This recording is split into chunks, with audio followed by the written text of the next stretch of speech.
Hello, everybody. I'm Larry Ridley, and this is the NFL on EA Sports. Tonight's matchup features two quarterbacks who will lead to victory. It's Wilson Seahawks going up against Roethlisberger Steelers. And with that, we'll send you up to the North Shore of Pittsburgh at Heinz Field by the Three Rivers as we head it over to our broadcasting team of Brandon Godden and Charles Davis.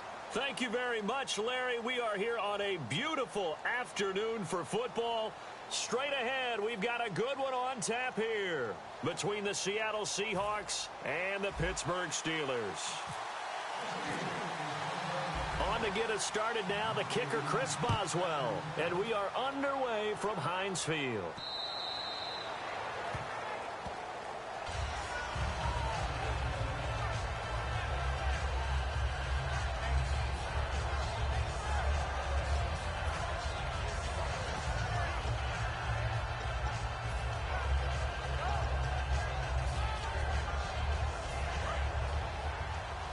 Here comes the D swarming to the line.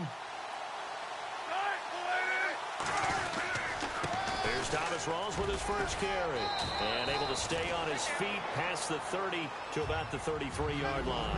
Earlier, partner, when discussing Russell Wilson, you said you think he's best when Seattle is Rawls the centerpiece going forward there? I think so because of what he did 2 seasons ago before he got hurt.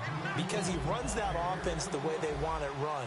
One cut, downhill, get upfield, and Thomas Rawls is perfect for that. If he stays healthy, that allows Russell Wilson now to throw the play action, to bootleg passes that really hurt other teams defensively. And Rawls has youth on his side, just 23. Really tough drive, but that run helped salvage something there because now there's something positive that came out of it. They got to see good blocking, good push by the offensive line, wide receivers trying to get involved, a good run by the back. And now maybe it'll be a catalyst for them to look at going forward, watching it on tape. Maybe they can keep incorporating that type of a run into their offense.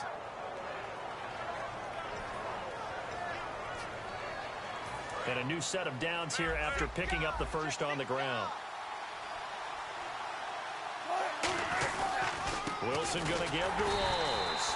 Trying to find a lane, but instead he'll get back to the line of scrimmage and no more. That's going to go as a loss of a yard, and it'll be second down. A little bit of ground to make up for the offense as they face a 2nd and 11.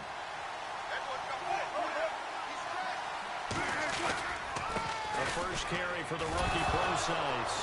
And his first carry, he loses the football. And they will set up shop at their own 41-yard line.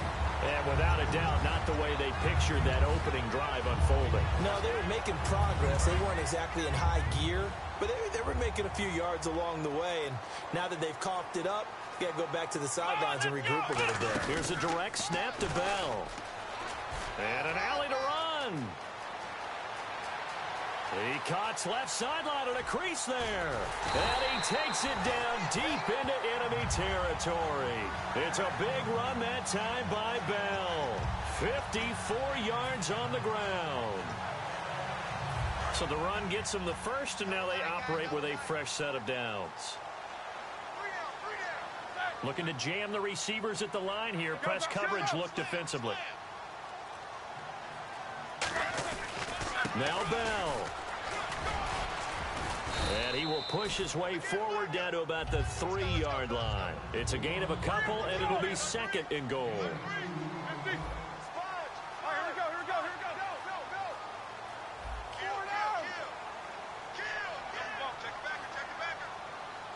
Shift together here from the D-line.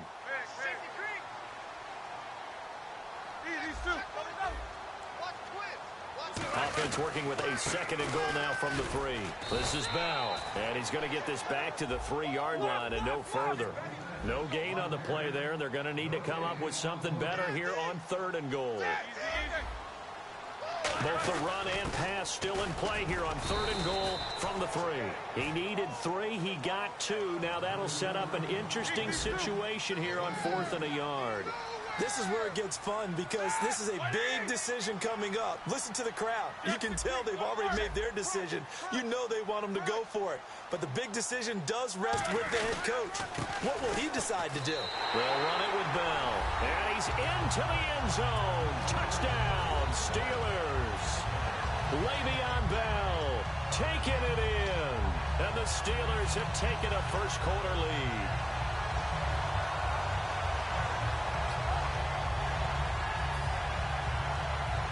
And they will line up now for the two-point try.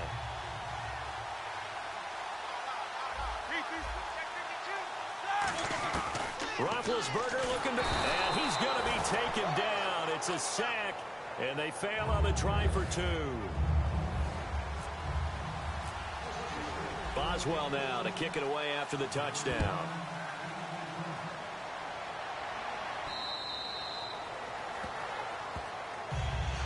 Seattle now ready to march out of the field. And last time the turnover on the fumble, and they were in enemy territory, so that had to be very frustrating. Down on the scoreboard here, can't do it again. You nailed every part of what was frustrating. Down on the scoreboard, had a drive going, had pushed it past the 50-yard line, so they thought they were in striking distance, and to come over. And he can't get rid of it. He's taken down. Arthur Moats coming in from that outside linebacker spot. He gets him down for a loss of 5. On second down, Wilson. And incomplete there. A nice hit. Jars the ball free and brings up third down. And if this offense is going to flow today, certainly the running back will be a key piece. Without a doubt, because they asked their runner to not just do that, but to block, to catch, to help set it. Wilson hit. It's loose. It's out. Fumble. On plays like this where the ball comes free, it's often unusual for the team that lost it to get it back. Because this is a quarterback. The ball gets away from him. Everyone else is trying to execute what they're supposed to do on offense. They're usually looking in the other direction, downfield, or have moved away from him. In this case, though, a teammate is able to come up with the ball. Here we go on fourth with Wilson. And he's got Lockett. And they're going to get this one all the way out across the 45. And on the outside, they're playing press coverage. I don't know if I agree with that. I guess they don't care if I agree with that. But, boy, you have to be surprised by that, right? I definitely was surprised that they decided to go for it. And no escaping this time as he'll go down. They got him for a sack. Ryan Shazier in there to drop him, and it'll be a loss of about 8. Now Wilson on second down. It's caught outright by Graham. You know, Charles, for Graham, so much concern early in the season about whether he'd be ready to play this year, what would happen recovering from the tendon. Not only was he ready, he played every game this season for Seattle. And it wasn't just the injury concern with Jimmy Graham. It's how Seattle runs their offense. Remember, when he was in New Orleans, he could expect a ton of passes to come his way. But in Seattle, that number was going to be reduced. Would he be able to maximize what they were going to throw in his direction? And he certainly did this year, 65 catches. 65 catches, just shy of 1,000 yards, 6 touchdowns, too. Alongside my broadcast partner, Charles Davis, Brandon Gaudin hits the Seahawks with a football to begin quarter number 2. And they're on the move here. They've got it 1st and 10. On 1st and 10, it's Wilson. And the Steeler pressure too much here. He's going to go down. Ryan Shazier coming hard on the blitz. He dumps him for a loss of 8. On second down, here's Wilson. Oh, he's got a man wide open, complete. A really nice gain of 25 yards. And those first downs do add up. The offense keeps the ball moving downfield and keeps their defense on the bench, giving them a chance to rest. Dancing to his left. And eventually stopped just shy of the goal line right around the 2. That one goes for 16 yards. It sets him up 1st and goal. Well, that was man coverage. So once he decides to run with the football, there's no one to account for him, and he turns it into a nice gain. And he's going to score. It's a Seahawk touchdown. Russell Wilson taking it in from 2 yards out. And the Seahawks are now just an extra point away from moving out in front. And it's no good. He missed it. And the game remains tied. Oh, boy.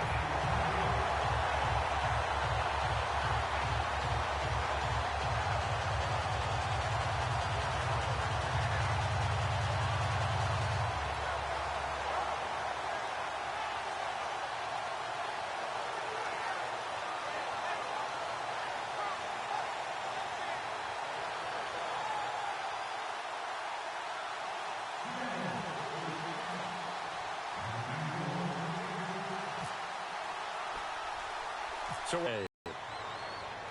chalk of the 10. And Pittsburgh getting set to take the field.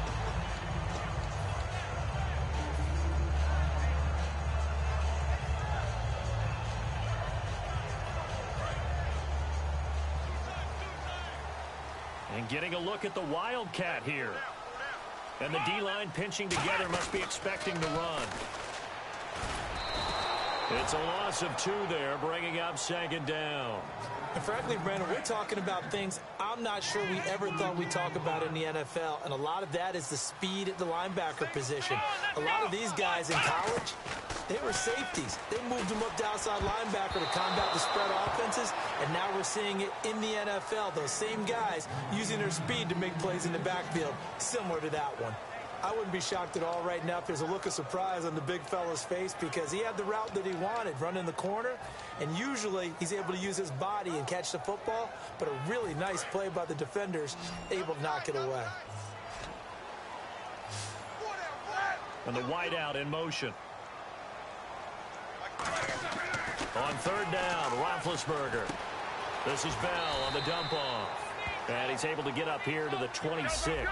And a tough ask here. They're going to go for it on 4th down and 9. One hallmark of good defenses is understanding the game, understanding positioning, and tackling immediately in the secondary after catches. I think we just saw that on display right there. Got to him before he ever had a chance to think about turning it upfield. Boy, a curious decision to go for it. Doesn't pan out. And the Seahawks, they'll get the football back in outstanding field position. Really nice starting field position here for the offensive unit. Throwing now, Wilson on 1st down. Flush to his right. He's going to let this go deep. Is this intercepted? It is. It's intercepted. Picked off, William Gay. And they'll have the football, but deep in their own territory as he's brought down at the 5. The Steelers offense now, they get ready to head back on the field. And last time this unit was out here, costly turnover, and then that turned into 6 points. They've got to make amends. And how many times have we sat in meetings with coaches and they use the term complementary football? Offense take care of the defense, defense take care of the offense. That didn't happen on the last possession. This is a chance for them to pick themselves back up and help their team. Yeah, we'll see if they can recoup and recover. He's going to float this one deep right side. And got his man complete. It's a big play there for the Steelers. And even 40 yards. You know, when I see passes like that, I'm reminded of something you and I talked about yesterday. Big Ben was a wide receiver the first 3 years of high school, sitting behind the coach's son, and then he finally got that opportunity. I think he's made the most of it. It's always the coach's son, isn't it? But you know where it helps him? When he looks downfield, he knows what the receivers are going to do. He actually has wide receivers' eyes. Antonio Brown in motion left.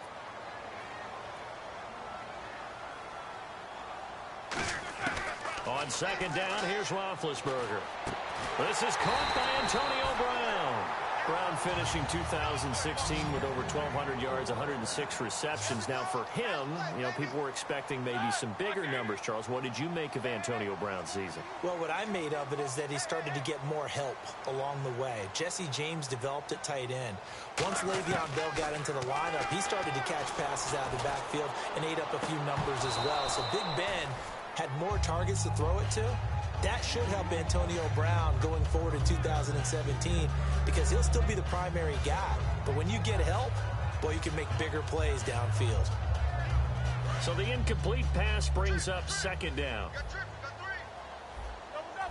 Defense really showing respect to the deep ball here, playing off the receivers. Roethlisberger steps away to his left. A hit as he throws there, incomplete. He was trying to find Ladarius Green there as tight end. 3rd down here. It's a tried and true formula, and I don't think it'll change for as long as we play football. If someone's trying to throw the ball and you can put pressure on them and make it tough, that's only going to help your defense. Yeah, he's since being hurried. He got rid of it before taking the hit, but incomplete.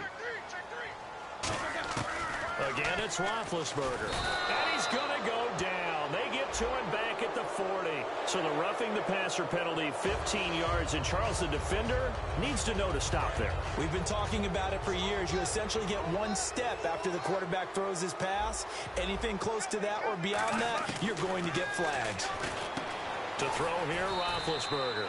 He's going to leave this for his running back. It's complete. They'll get a couple yards on that one, and it'll make it a second down.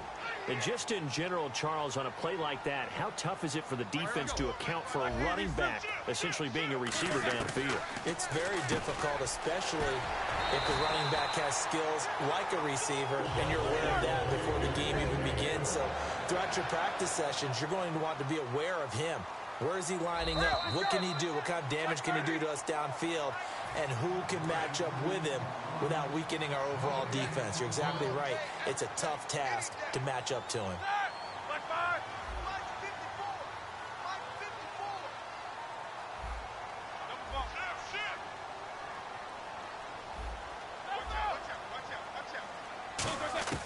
Throwing again, it's Roethlisberger. And he's got his tight end. It's Green for the Steeler touchdown. Ladarius Green, a 2-yard touchdown grab. And the Steelers have taken the lead. Looks like the defense in press coverage here. Roethlisberger looking to throw. And unable to connect. They don't get the 2-point conversion here. So now, Charles, 2 touchdowns, 2 tries at 2-point conversions, and both fail. And you want to say, let's go ahead and run the kicker out there from now on. But the problem is you're chasing points at this stage. So now you've got to dial up more 2-point conversions and hope you're successful from here on out. And not a particularly good return here as they'll be forced to start at the 12-yard line. The Seattle now ready to march onto the field. And last time wasn't pretty. One play and an interception. We'll see if they can do better. I want to see if they want to go ahead and throw the ball again now on this drive after what happened on the last one. Throw it on the first play. Give the quarterback some confidence. See what happens. Trying to shake off the interception. He'll look to throw. And he hits Jermaine Kearse. And he's brought down after a good gain. 26 yards on the pickup there. And that'll be good for a Seattle first down.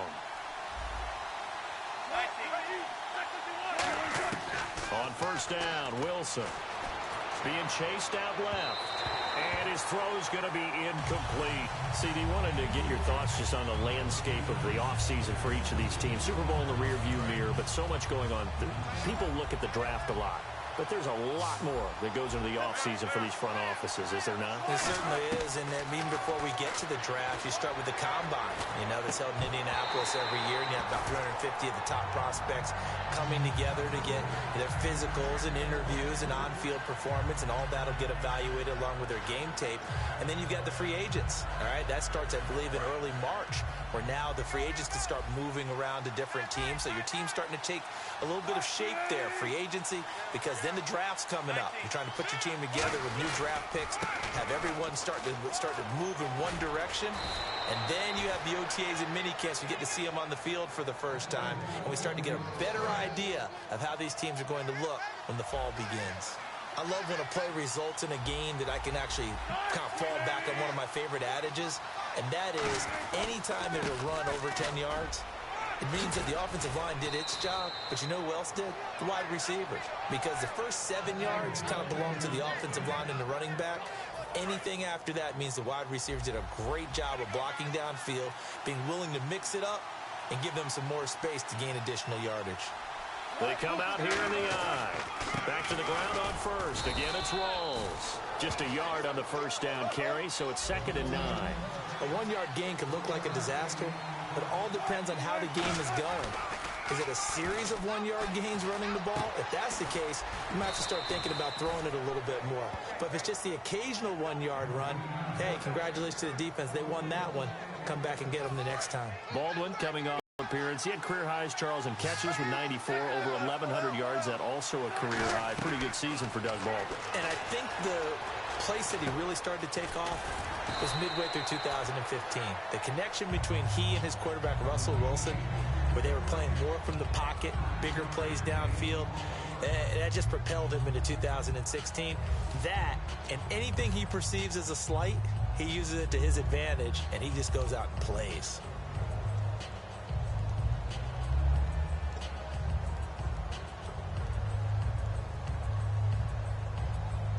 And the 8th play on this drive coming up.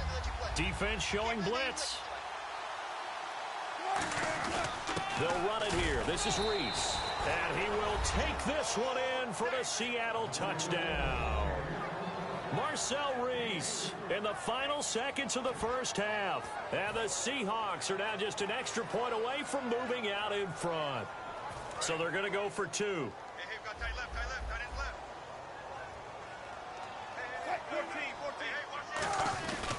14. On the ground, rolls. But he is not going to make it into the end zone. They stop him short, so they'll add only 6 as we come up on halftime. So a tie ball game here as the kick's away.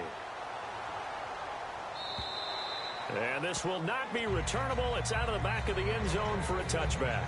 And Pittsburgh getting set to take the field. And from this spot in the field with the clock where it's at, you think we're just going to see a knee and that's it? And I think in this situation, that's the proper play. But we do know there's some risk takers out there that may want to take one more shot before the clock runs out. Now Roethlisberger on first down. He's going to rifle one deep left side. Trying for Brown, and it's intercepted. Picked off by the all-pro free safety, Earl Thomas. So we've hit intermission. It's halftime. This is the NFL, and it's a presentation of EA Sports. So both teams have their marching orders, and we'll get going again here in quarter number 3. That'll be taken in the end zone.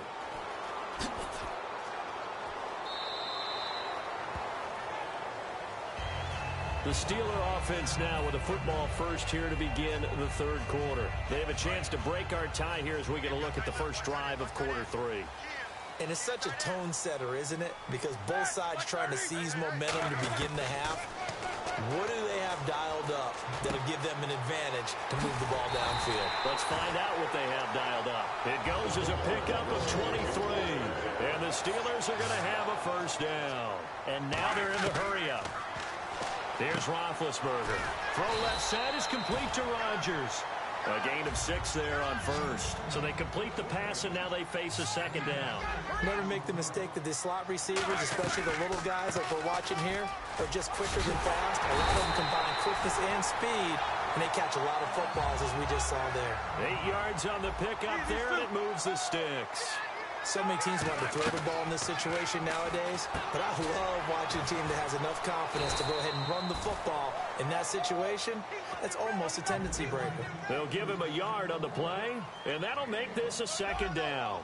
And when you're playing a quarterback with some experience and some moxie, you enter the danger zone when you decide to blitz him, because if he's able to diagnose as he did on that play, he can hurt you downfield. He reads defenses so well, doesn't he? He really does, and the best part about that play for him, I don't think that was his primary target. I don't think so either. I think he had the read, figured out where the blitz was coming from, and went to a secondary target for a really nice game. So third down now. They need the 27-yard line for a first. They'll send Rodgers in motion right.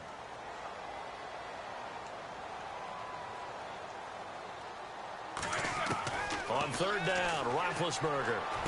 And he fires one that's intercepted. A great read, and it's picked off. First possession of the third quarter, an interception, so maybe a second-half tone setter. Indeed, and not the tone they wanted to set. That's the equivalent of running out the wrong door and running into your pool instead of running out onto the field.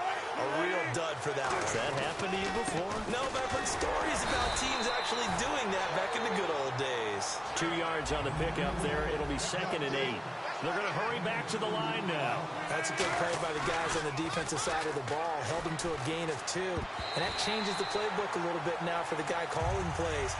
2nd and 8. Now he's got to probably think about going to the air instead of maybe staying with the ground game. Anytime a ball's thrown in the middle of the field and it's popped up in the air, I expect someone to catch it. Doesn't matter whether it's offense or defense, because there's usually a great amount of bodies in that part of the field. In this case, no one came up with it. From midfield now, here's Wilson. And able to find Graham, complete. It's a pickup of 16 there, and it'll lead to a new set of downs. He went full scale, loose, flexible, finding a way to catch the ball in some traffic for a key first down. Yeah, really a nice job of adjusting to the ball in the air. Not the most accurate of throws, but able to adjust and make the grab.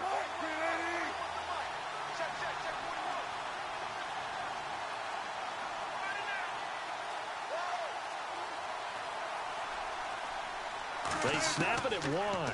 Now Wilson. He'll dump it off to Procise. And he gets this one all the way down inside the 15. 20 yards on the pickup there. And it's good enough for a Seattle first. Looking to speed things up here, going with some tempo. Now it's Wilson. And that is caught. But he will come down out of bounds, says the side judge, incomplete. We know all the receivers go through those tiptoe drills, right, trying to get their feet down inbounds. But a lot of the times what we don't talk about is when they're up in the air and they catch the ball. You ever notice how they're reaching back with their feet? Not just straight down, but back, because they're trying to create enough distance to make sure their feet are in bounds. They weren't able to get it done on that one, though. And the hit jarred it loose. It's incomplete. After all the preparation, all the practice, a play like that will absolutely break your heart. They had everything they wanted, just unable to complete it. In the end zone, a big-time drop. So a ways to go here on 3rd and 10.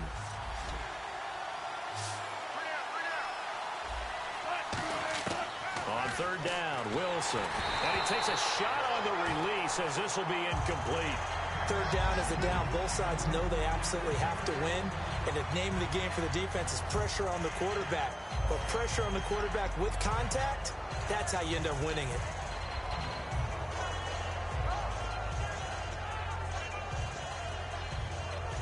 The 3 straight incompletions, they don't care. That hasn't dissuaded them. They're going to go for it on 4th.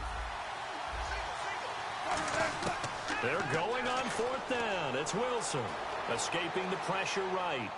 Into a double team, and it's intercepted. A great read, and it's picked off. And a big turnover there as his guys will get the football back. And the Steelers set to take the field. Looked like they had something going last drive. Then the interception happened. Will they recover? The memory they need to keep with them is that they did have something going. They were moving the ball on offense, had a nice sequence going. Don't worry about the other part. You can't get that back. Let's go back to what you were doing well before. I thought you were going to say they need to have no memory, but remember the good part, forget the bad. I like that even better. So what's the old expression that quarterbacks like to use when they decide to throw the football? I'm looking for either a touchdown or a check down. And he took the check down on that play, and it worked almost to perfection. Eli Rogers, the intended receiver, and that'll bring up 2nd down. Unable to connect on the first down pass play. Now it's 2nd down. And you really can't pin that one on the quarterback, Charles. The O-line, they've got to protect that. And they know it. That's their meal ticket. They want to take care of the... Taking it right down Broadway. And oh, so close as he takes it all the way to the 2-yard line. That could not have been timed out any better, and that's exactly what receivers want. The ball in their hands as quick as possible, allows them to catch it at full speed and take off and go. And how about the end result there? Big-time run after catch yardage. That rack yardage is so valuable for any offense. Well, Brandon, we always know that once you score 1 touchdown, you want 2.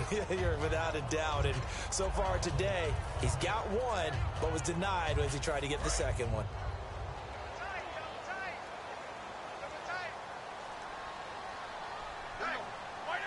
Roethlisberger keeps it. And he's swallowed up right near the line of scrimmage. Call it no gain that time, and now it's 3rd and goal. And they're going to hurry back to the line now.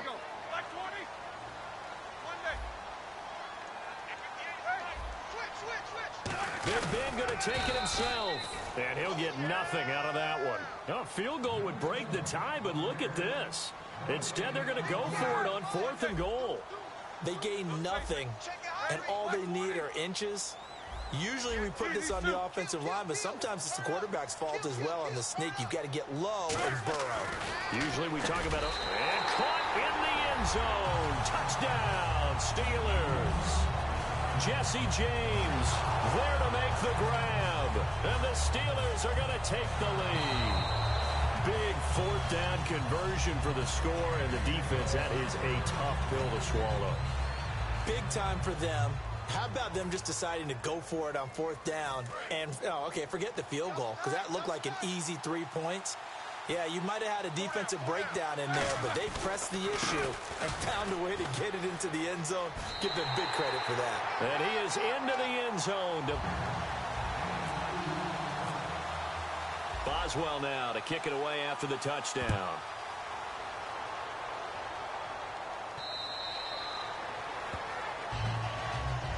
The Seattle offense now set to come back out on the field. And they had a nice little drive going last time. Threw the interception in the red zone. Costly. Bad enough to throw it anywhere, but that drives coaches insane when they're thinking about, hey, we got a shot at points already. We're already in a spot where you're thinking you got 3 on the board for sure, and to come away with nothing, that's a really tough one for them to swallow. Yeah, will they make up for it? And now what they want to see here, he's still down on the field. Obviously such an important part of their passing game, and the training staff, they're going to have to attend to it.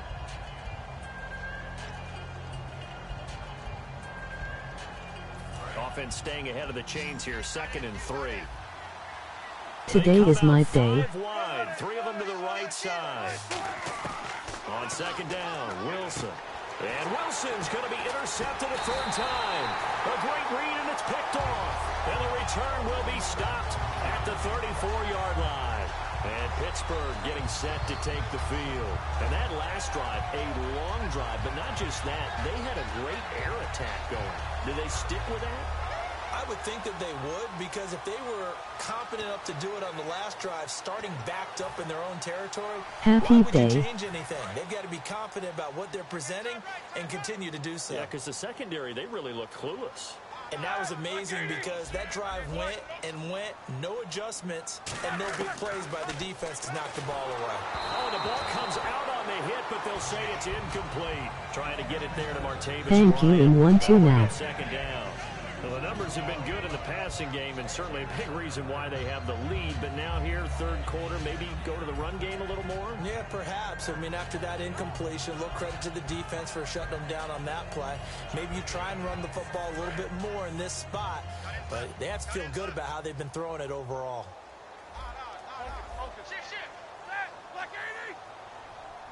And the back goes into motion. 2nd and 10 now. It's Roethlisberger. And it's caught over the middle by the tight end Green. That one good for 16, and the drive will continue. And they're going to speed things up here. And after that completion, you can understand why so many teams in the league are emphasizing speed on defense at every position. The tight ends have created so many tough matchups now. If you can't run with a tight end as a linebacker, this is going to be the result every time. And he's going to take it in for a Steeler touchdown. Le'Veon Bell. He scored on the ground and through the air. And the interception by the Steeler D leads to a touchdown. And it's up and good. Boswell now to kick it away after the touchdown. And that'll carry over the back line of the end zone for a touchback. As Seattle now ready to march up the field. And following the interception, we'll see what they can put together on this drive. I can hear my old college coach right now. He always used to tell us before every game, the team making the fewest mistakes will win. What they're hoping is that last mistake is their only one of the game. Coaches, that's all they talk about, turnovers, right? Minimizing those and maximizing opportunities. Tyler Lockett was the target there, and that'll bring up 2nd down. And some extras coming up on the line here, readying for the blitz. We know it's not an easy job to go out and catch passes when people are trying to tackle you and knock the ball away. And his pass is intercepted for the 4th time today. Picked off William Gay. And the possession is theirs at their own.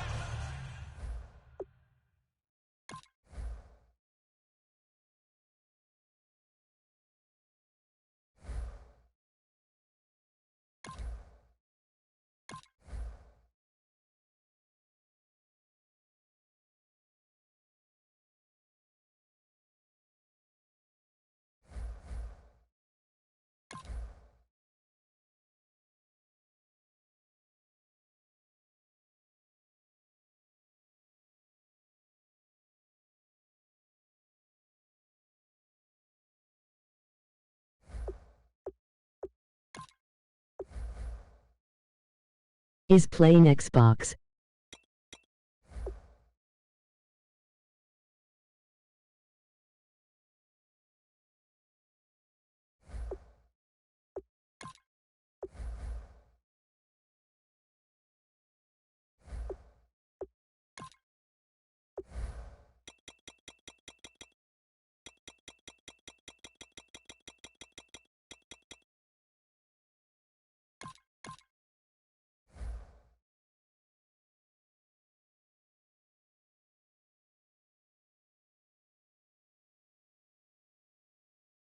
Are you playing Xbox One? Sup.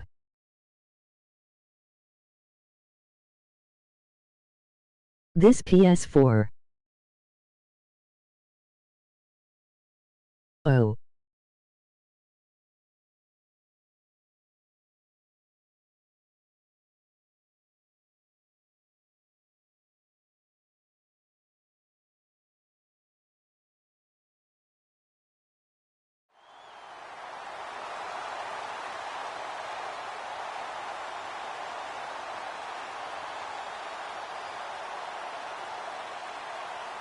I got an Xbox One too, but I don't have gold.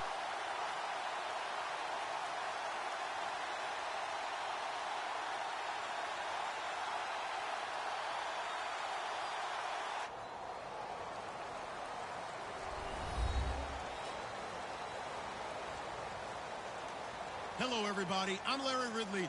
Welcome to the NFL on EA Sports.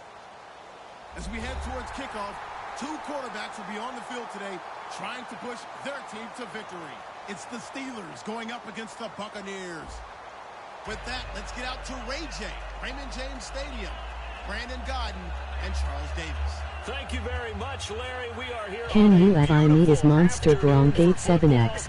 Coming up, we've got what should prove to be a good one between the Pittsburgh Steelers and the Tampa Bay Buccaneers.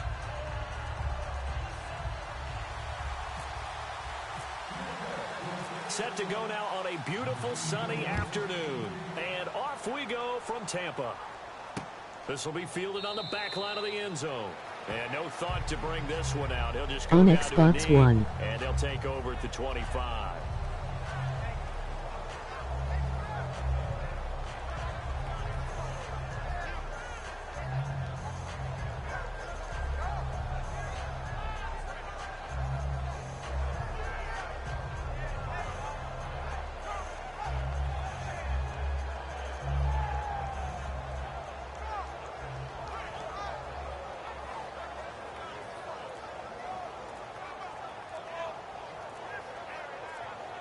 They'll need to get the play off quickly.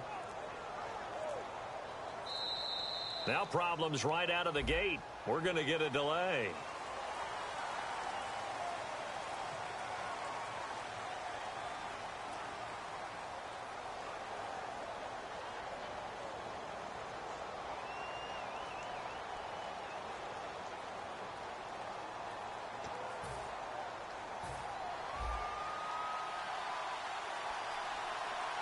They come up in an empty set. 4 wide receivers, 1 tight end. In motion left comes Bryant. Roethlisberger will throw. And his first look is incomplete. Offensive starters time. Electric is certainly a word that comes to mind when you talk about Le'Veon Bell. Love the way that he reshaped his body coming out of college. A bigger, thicker runner while he was at Michigan State. Lost weight, became more of a whippet in the NFL, and now no one can tackle the guy, whether he's running it or catching it. And they'll put Bryant in motion left. Here's Roethlisberger to throw. And this is caught by Martavis Bryant. And he's brought down after a good gain. A good pickup there at 22. And on this first drive, looks like they want to get that vertical passing game going early. And they did, and what a warning shot they just fired. If you're not going to back up and play coverage deep, we're going to attack you all game long. And once you adjust to that and you start to back off, then that opens things up underneath. A really nice start for them. Great way to get the game going. Well, clearly one of his advantages as a passer is his height. Sit back in the pocket, fired over the middle. That makes things tougher defensively, doesn't it? It really does, because your goal is to move the quarterback off his initial spot when he gets his drop back completed. But when you have that type of height, he can stay in there. If he's willing to take the hits and just fire over the top, which saves him time and actually completes a play a little bit quicker than it normally does for a quarterback that has to slide and find open space to throw. So after that big gain, let's see what else the offense has up its sleeve. Ben to throw again. And that is caught by Wheaton for a Steeler touchdown. Marcus Wheaton from 4 yards out. And the Steelers take the ball down the field and score on their opening drive. And he'll put it through to make it 7-0 Steelers.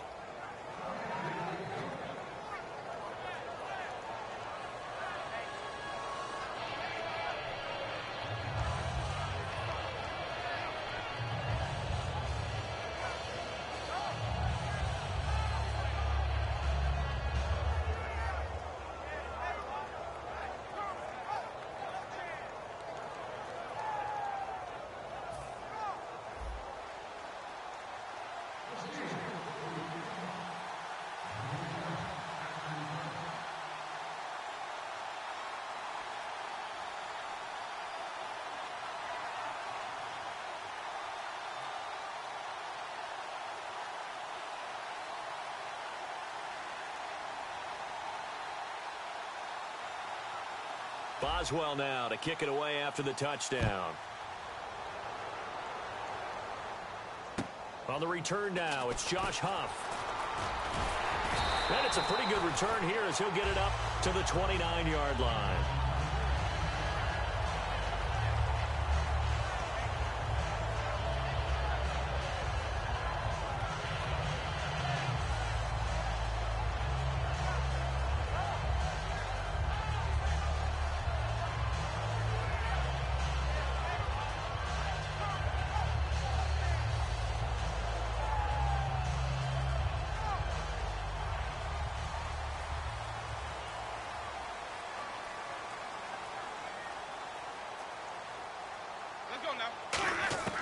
First down, Winston.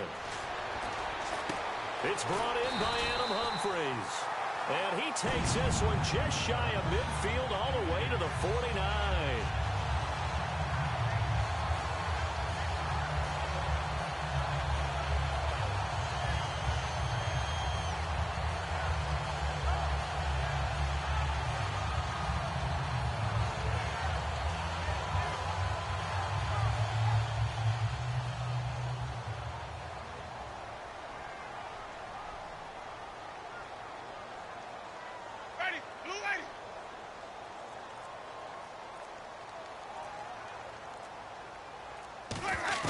On 1st and 10, Winston. And he'll be hit as he releases it, and that'll fall incomplete.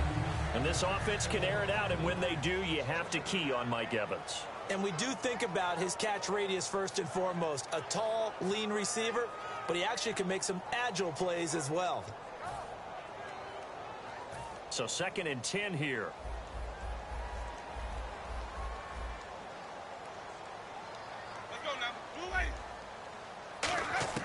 Throwing again, Winston on 2nd and 10.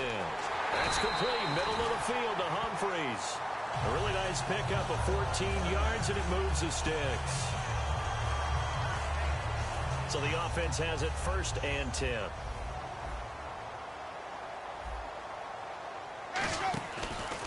Now the first carry for Doug Martin.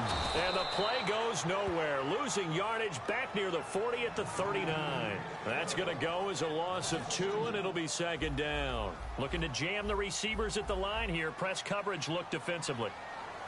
Ready, move ready. Halfback sent in motion. Now a 2nd down throw for Winston. A dump off to Sims. And they're able to get this one past the 30 down to the 25. We always talk about having to read defenses and how complicated that is. Well, this was an excellent read. Read the pressure and got rid of the football before it even got to him for a nice game. And when they're blitzing like that, running back usually a good spot to go with the football? Without a doubt, because he's right in your sight line or he's near you. So you're able to just get it to him easily. And once he gets in space, that's usually a good matchup for him. 5 5 yards on the carry. Good pickup on first down. And the starting defensive unit here for Pittsburgh. Stephon Tuitt's ability to play defensive end and yet rise up and knock passes away when quarterbacks try to throw them, he makes it hard to get around. Goes underneath to Martin.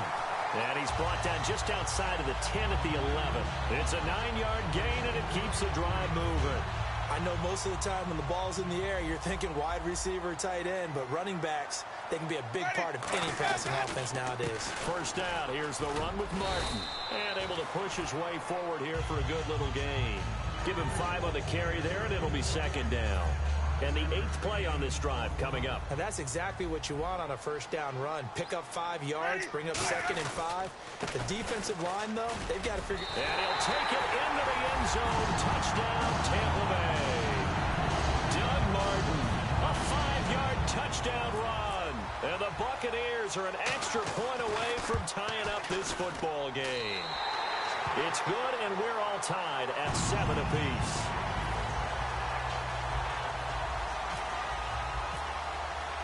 So we're right back where we started, all even as the kick's away. And no return on this one as the fair catch is signaled for and taken. And Pittsburgh getting set to take the field. And they will simply, Charles, be looking to when they were able to push it in for 6. And they hope to be able to take exactly what happened before, replicate it. They may have to make a few additional changes along the way because I'm sure the defense will make some adjustments, but they've got to have great confidence having scored the last time out. Bryant with a catch right side. It'll go as a gain of 12, and it's good enough for a Pittsburgh first down. An ex-teammate used to tell me all the time, I hate experienced quarterbacks because no matter what, you really can't hide what you're doing. And I think that right there, he knew right away where the blitz was coming from, where his primary guy was going to be, and he ended up going to a secondary target for a nice game. I was just going to ask you, that wasn't the primary target. He's so good at that, isn't he? I think he knew right away that he wasn't going to get to his primary guy. I think he read that as soon as he got to the line of scrimmage, knew where the pressure was going to come from, and said, I know how to beat that. Now the offense lining up 1st and 10. They come up in an empty set. 4 wide receivers, 1 tight end.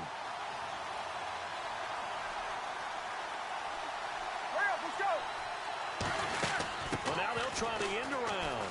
And some room to roam now. And he gets this inside the 35-yard line. 10 yards on the pickup there.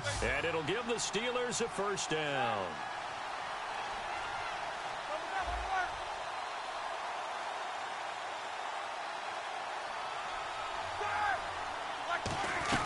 Design run for their wideout. And room there to work it inside the 25. 8 yards on the pickup, and now they'll have some options on 2nd and short.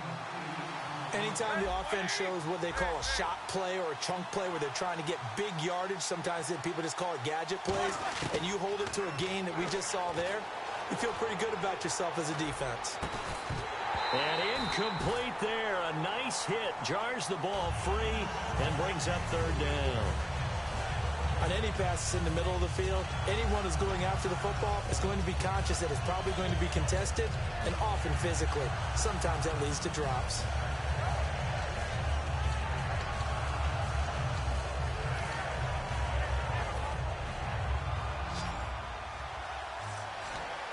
And the Bucs with an extra defender in the secondary now on 3rd down.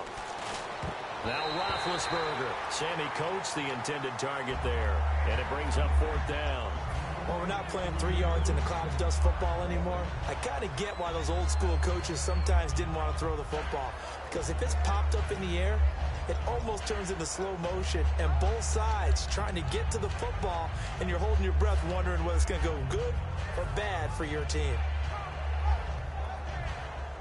It would be a very makeable field goal try from here, but instead they're going to go for it. 4th down. Here's Roethlisberger. And he's got Rodgers. And he gets this down to the 18. Good enough for a first down. Well, the field goal attempt was well in hand. They had that, but they decided to go for it anyway. Extreme confidence, it looks like. Yeah, but I bet the defense is going to remember this one, right? They kind of rubbed their nose in it. He's going to find his running back. It's complete. And he's in. good. Touchdown, Steelers. Le'Veon Bell from 17 yards out. And the Steelers have taken the lead. And he's got it. It's now a 14-7 ball game.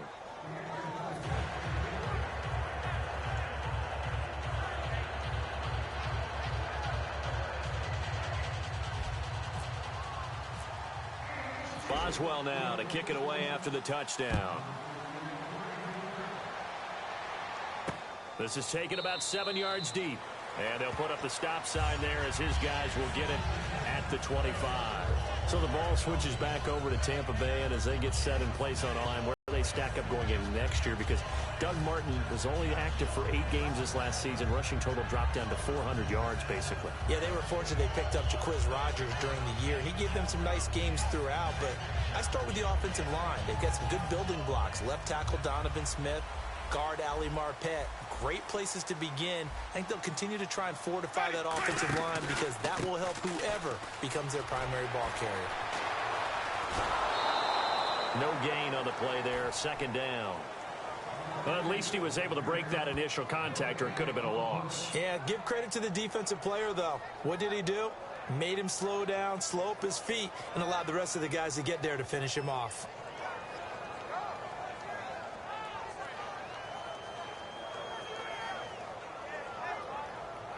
I got Xbox One too.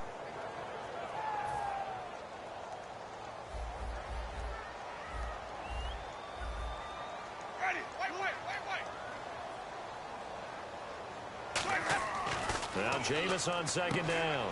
Evans has it left side. A monster 2016 for Mike Evans. His Buccaneers didn't make the playoffs, but wasn't because of his production. Led the league in targets and was in the top 5 in many other receiving categories. What a big-time year for him. 4th in yards, 2nd in touchdowns, just outside WTF. of the top 5, 6th in catches. So he's going to be a handful for teams in the future. I mean, he's got a long career ahead of him. A long career ahead of him, and look for him to increase his yards after catch. Who said as he that? moves forward in his career. The tight end Cameron Brate was the target, and it's 4th down. Putting pressure on the guy throwing the football is always good, but when you can couple that with contact on him that leads to an incompletion, as we just saw there, that's winning football. On 4th down, the Bucs will call on Anger. Brian Anger to punt it away.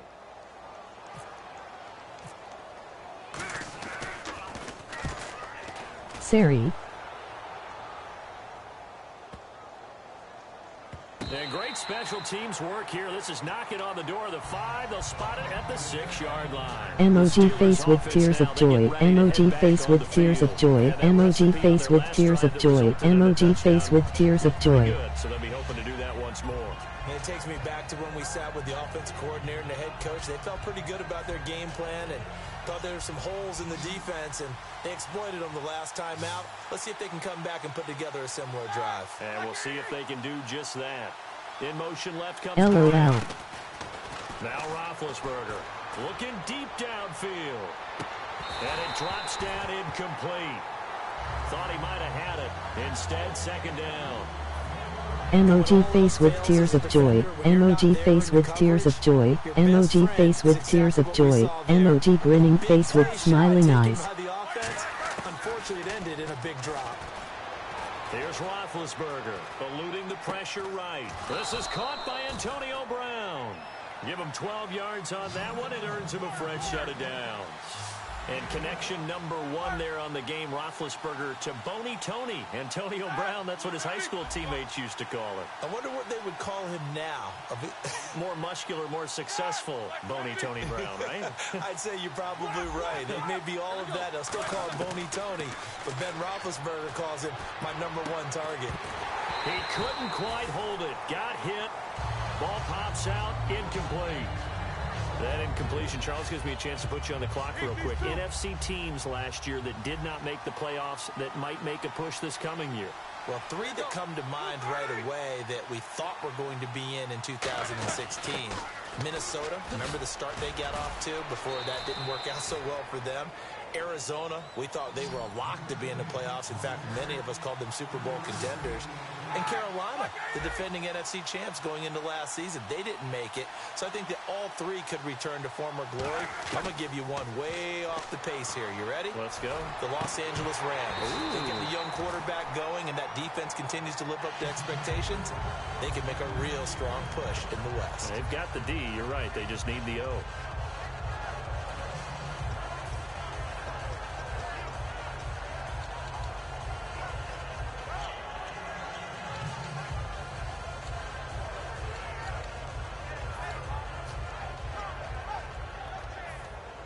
So it looks like the offense isn't going anywhere. They're going to go for it on 4th and 7. In motion left here, Antonio Brown. Play clock winding down. Here we go on 4th down with Roethlisberger. He gets it to Brown. Complete. 22 yards on the pickup there. And they're able to pick up the conversion here on 4th down. A good grab there by the former Central Michigan man, Antonio Brown. And he ate up some real estate on the catch, too, didn't he? I think the most impressive part of it, though, if there's a chance for him to get the football, even though he was covered well, he somehow finds a way to get it. And that's one of his advantages of a passer, is it not? With his height, setting back there in the pocket, firing over the middle, he can really see everything clearly. It is, and I know that other quarterbacks get it done different ways, all right? You don't have to be his height to make a great play, but what he does is he takes away having to make those slide steps in the pocket to find angles to throw the ball. Now a clash of bodies here, and it's intercepted. A great read, and it's picked off. And a big turnover there as his guys will get the football back. And not great starting field position here for the offense.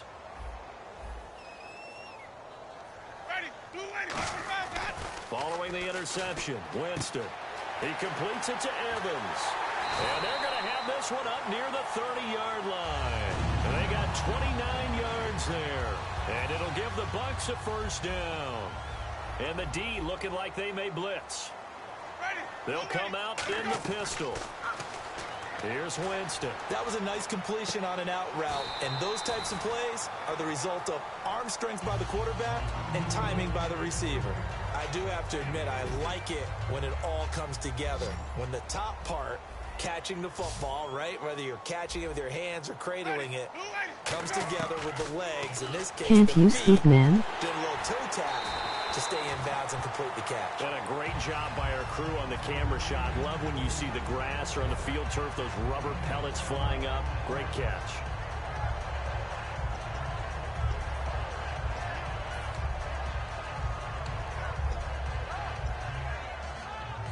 Creeping up on a minute to play in this first half. And on the outside, they're playing press coverage.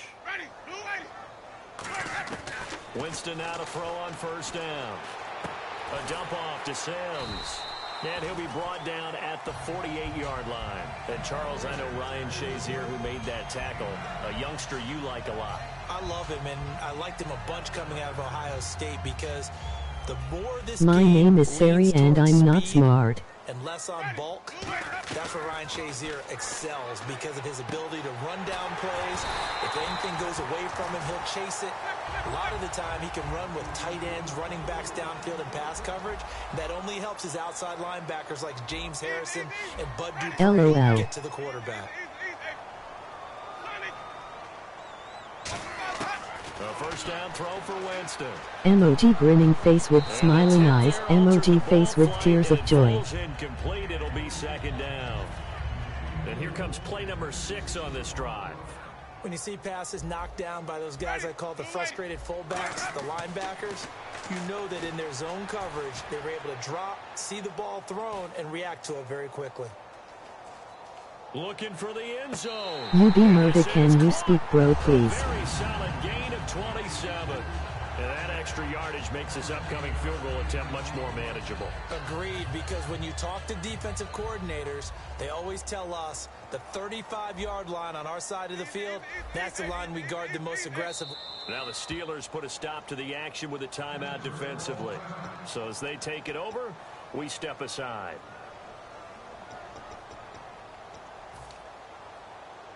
Field goal unit not out there. They want 6 before MODME, halftime. please. Ready, blue ready.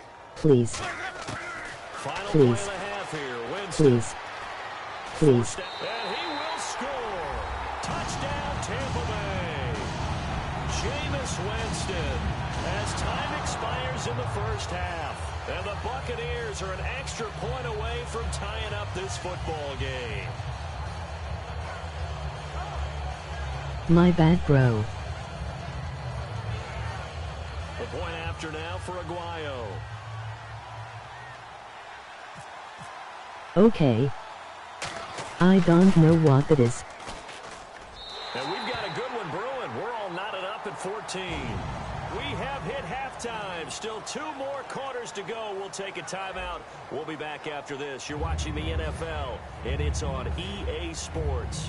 It's in the game.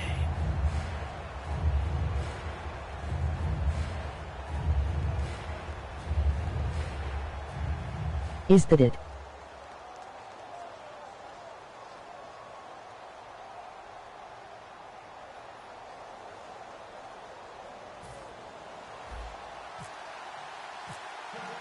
Both teams appear ready for the fight What? ahead, and we resume action here in quarter number 3. And a fair catch signaled for THXS. and taken successfully. Man. Out come the Buccaneers. They'll have it first to start in the 3rd quarter. First half showed us some pretty good offense. Tie game. We'll see what the second half brings. And it'll be interesting because I think both sides feel pretty good about what their offenses are doing. Got to wonder what adjustments are being made defensively to try and get a spark and maybe slow down the other side. But here, do you change up anything on this opening drive? Not offensively, you don't. You've got everything going your way. You've probably prepared for maybe some change-ups you might expect, but overall, you like what your game plan's showing you. Absolutely love the run right there. This guy's known for his quickness, but also for his speed, and he's able to get to the second level almost before you blink if you give him any type of blocking. Always talk about slot receivers. And Winston lost the football, and it's picked up by the Steelers. And down inside the red zone at the 19-yard line. Now we take a glance at the offense as they work their way back to the second half. Tie game, but they'll get excellent starting field position here to begin the second half. And it's the starting field position that makes an offensive coordinator maybe bolder than normal. Maybe you want to take the big shot right now. Go for a big play and get their attention early, or even just run your offense because you feel good about where you are and a chance to move the ball downfield. Yeah, maybe they go for the big play. Time to find out. In recent years, the slot receivers really gained stature in the NFL because they can do so many things. Yes, they can line up wide like your normal wide receiver, but to have that kind of courage and toughness to run routes in the middle of the field and become dependable targets for their quarterbacks and move the sticks, those guys are worth their weight in gold. A fresh set of downs, and they're at the 1. First and goal. And he's in. Touchdown, Pittsburgh. Le'Veon Bell. His second touchdown of the afternoon. And the Steelers capitalize on the short field as they take it in for 6. And he puts it through.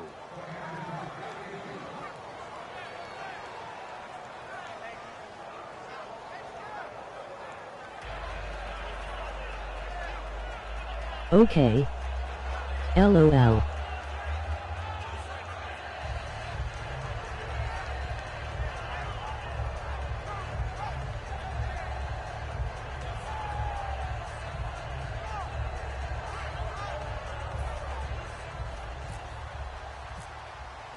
Boswell now to kick it away after the touchdown. This will be taken to the back of the end zone. And no thought to bring this one out. He'll just go down to a knee, and they'll take over at the 25. And Tampa Bay trots out there now. And last time, not only the turnover, but that turned into 6 points. They got to make up for that here. We always hear about empty possessions, but some are worse than others. You can have an empty possession, punt the ball away, get yourself set to play defense, but when you turn it over, it changes momentum, and when they take it downfield and punch it in on you, that's a bad possession all the way around. Yeah, but you're hungry to get back out there, aren't you? You better be, because otherwise, it's going to be a long day for you. So a loss of 5, and it'll be second down. And the offense moving quickly to the line. To throw is Winston. He's going to sling this deep. Oh, this is taken in. It's complete. Touchdown, Tampa Bay.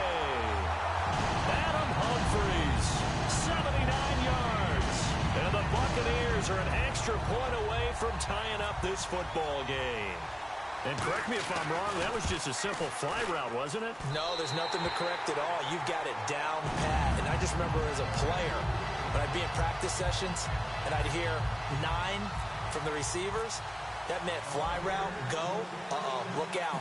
That was the 9, and he just kept going all the way into the end zone for the touchdown. Out comes the Steeler offense now, ready to see what they can do here. And they were able to punch it in the end zone last time. They'll be looking to do that again here for the defense. Obviously, they'll be looking to stop them from punching it back in the end zone. It always is punch, counter punch, isn't it? And which team has the advantage? Well, let's just go back. Last time on offense, they rolled downfield, got into a good rhythm. You can see a little more bounce in and out of the huddle. You can see the sideline really get into the game. So defensively, you're thinking to yourself, how do we take that away from them? How do we get the advantage back? Let's see what they come up with. I think pressure is always the first way to go. You love pressure. I love it. We'll see if they dial it up this drive.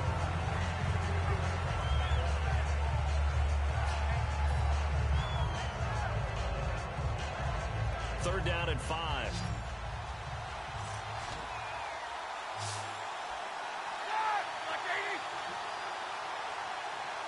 They'll send Brown in motion right.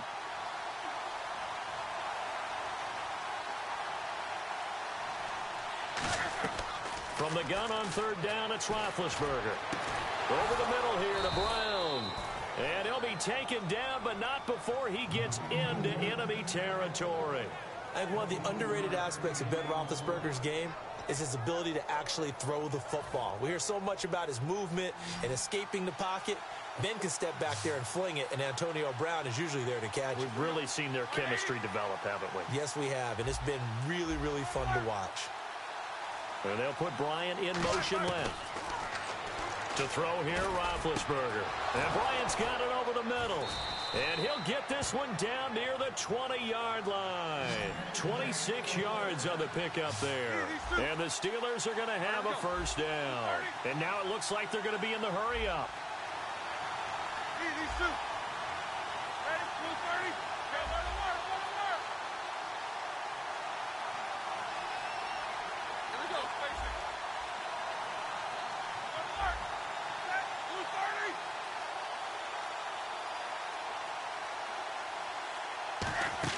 230. Now a play fake here on first down.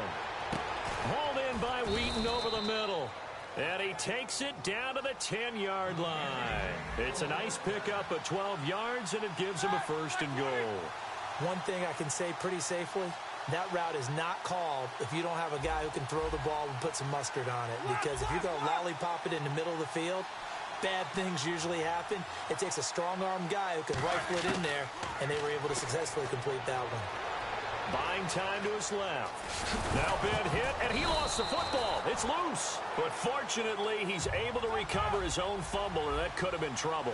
And quickly, they get to the line. But that was a big oops right there. But how about his ability to correct it? Loses the football, able to get it back himself. Yeah, pounced right back on it, keeps possession. And he's not going to push his way forward. He's going to be stopped at the 2-yard line. And they'll lose a yard that time, and that's going to lead to a third down. On 3rd and 1, it's Roethlisberger. This will be caught at about the 6. And he's going to take it in for a Steeler touchdown. Martavis Bryant from a yard out, and the Steelers are going to take the lead. Well, it was 3rd and 1. I was expecting run, so much for that. They pass it, they score it.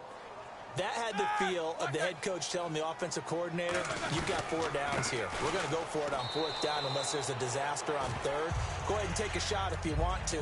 And he gratefully accepted the opportunity and did exactly that. If they didn't get it there, that had the feel that they would come back and try it on 4th down. This will be taken to the back of the end zone. And no thought to bring this one out. He'll just go down to a knee, and they'll take over at the 25. Now the Buccaneers offensive unit back out on the field. Last time they were out, they scored. Still trailing here, though, so some work to do. But it's okay in terms of mindset. Because they scored the last time, they're not quite as worried about being down on the scoreboard because now their confidence is a little bit higher.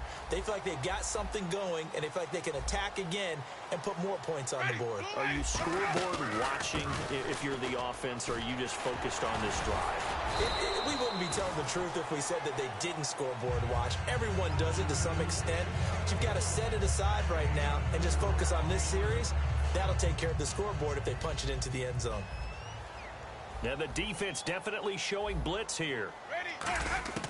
Now a second down throw for Winston. Bringing it in, Jackson left side.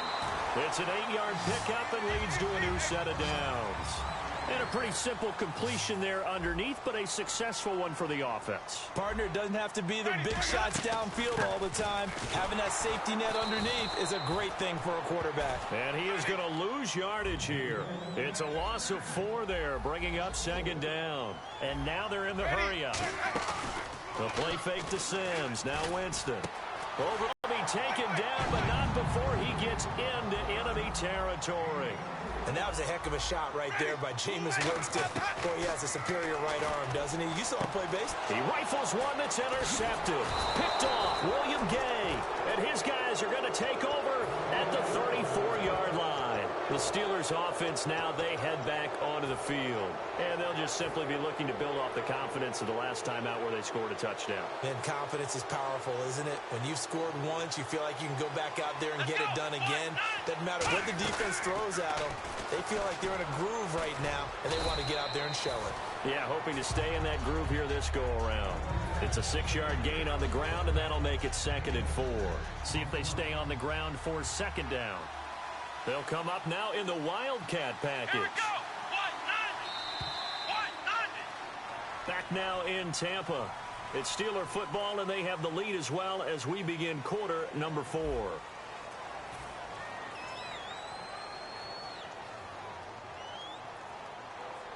Second down and 4. Looks like the defense in press coverage here. Let's go. 1-9. Now a Wildcat look. It's Bell. And incomplete here. So a little razzle-dazzle on that one. But they couldn't hook up, and it's 3rd down.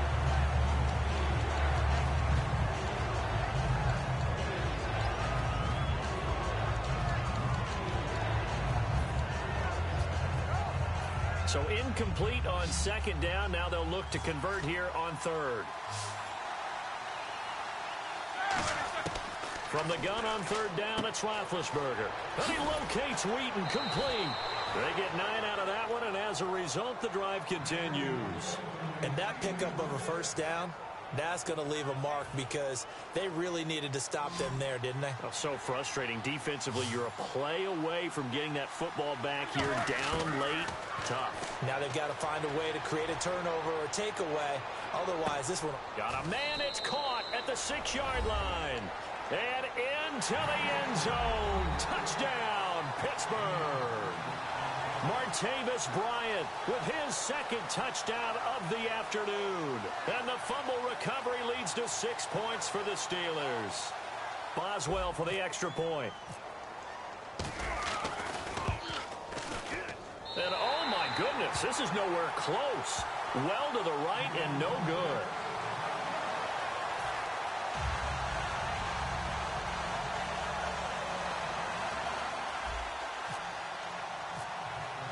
Boswell now to kick it away after the touchdown.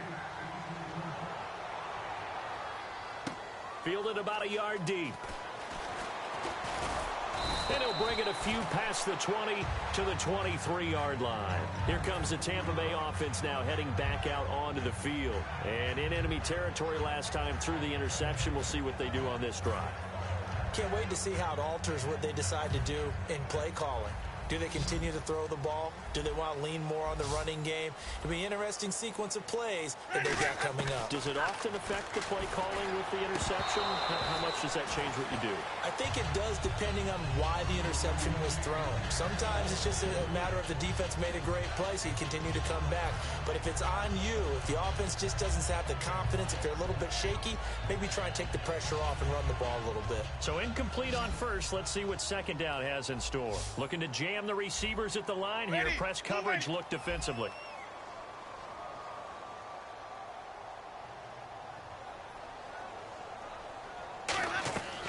On second down, Winston again.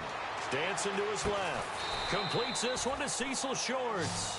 6 yards is the pickup, and that'll lead to a third down. And that's why you do all the drills that you do from the quarterback position, because you're not going to just throw to your strength. The right-handed quarterback naturally will want to move to the right side to throw the football. But sometimes you've got to go left, and that's exactly what happened on that play. Forced to his left, still able to accurately throw it downfield for a completion. If this were baseball, we'd call this small ball. Instead of pushing it downfield, they throw a short pass trying to pick up the first down, and the defense rallies to the football and stops him short, bringing up a fourth down. It's a pickup of 19 yards on the play, and they're able to convert here on 4th and inches. I don't know about you, but I'm going to give them a little bit of credit for fortitude there. 4th and inches, and they don't run the football. Normally, you just wedge your way through, fall forward, find the yardage. They took a shot and put it in the air, and it paid off. Maybe they saw the defense overcommitting.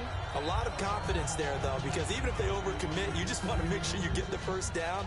You throw an incompletion on 4th down there, they're going to second-guess you the rest of the game. Let's go now. And they're definitely showing blitz here. Winston.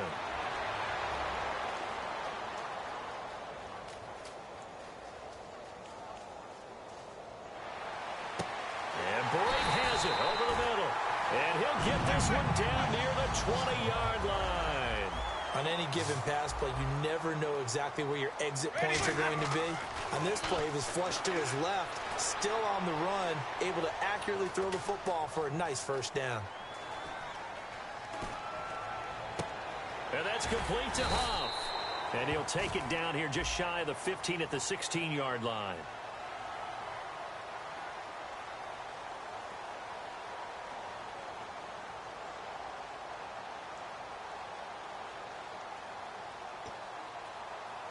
So they're still at the original line of scrimmage here. 2nd down and 10.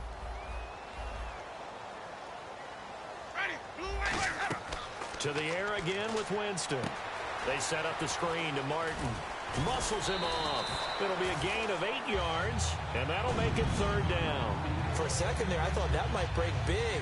Screen pass. Looked like it was coming together. Looked like there was an opening. Still, ended up with a solid game. Winston on 3rd and 2. And this is going to be incomplete.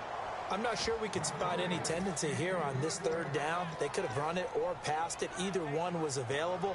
They chose to try and get it through the air, but they were unsuccessful.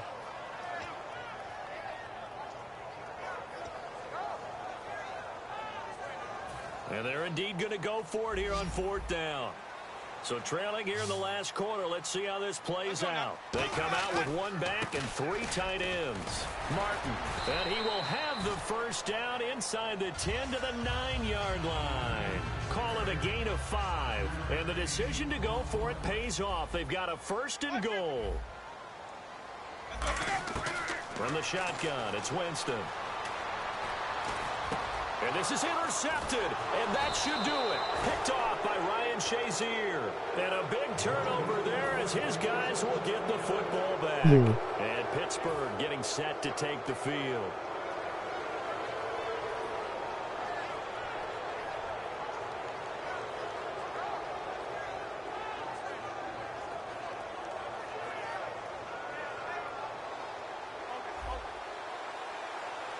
They come up in an empty set. 4 wide receivers, 1 tight end. To throw here, Roethlisberger. Over the middle here to Brown. And he's able to get this one all the way past the 30. They'll get 23 yards there. And that'll be good for a Pittsburgh first. They're going to hurry back to the line now. Now it's Roethlisberger. Got a man. It's Brown. They give him 15 more, and it's another first down. And defensively, they just don't seem to have much of an answer for this passing game. Not at all. Look at the confidence that's exhibited here. With that type of a lead, clock on their side, instead of running it, they're still throwing it, trying to pick up first downs and keeping the football. And he gets this one all the way down inside the 20-yard line. Looking to speed things up here, going with some tempo. Time for a break. We'll come back and see this one out after this. They come out 5 wide, 3 of them to the right side. Here's Roethlisberger. Man open right side. It's Rodgers. 5 yards on the catch there. Brings up second down. Here comes the D swarming to the line. Oh, Roethlisberger going to throw. Out left here, it's complete to Wheaton. And he's going to be brought down just shy of the 5 at the 6. And they're going to hurry back to the line now. And a good quarterback facing zone coverage. If he has just a little bit of time to survey the scene, that's what's going to happen. No doubt about it. If there's no pressure, he's going to continue. And they're going to get to him. A sack. Sack back at the 9-yard line. Robert Ayers able to get him for a loss of about 3.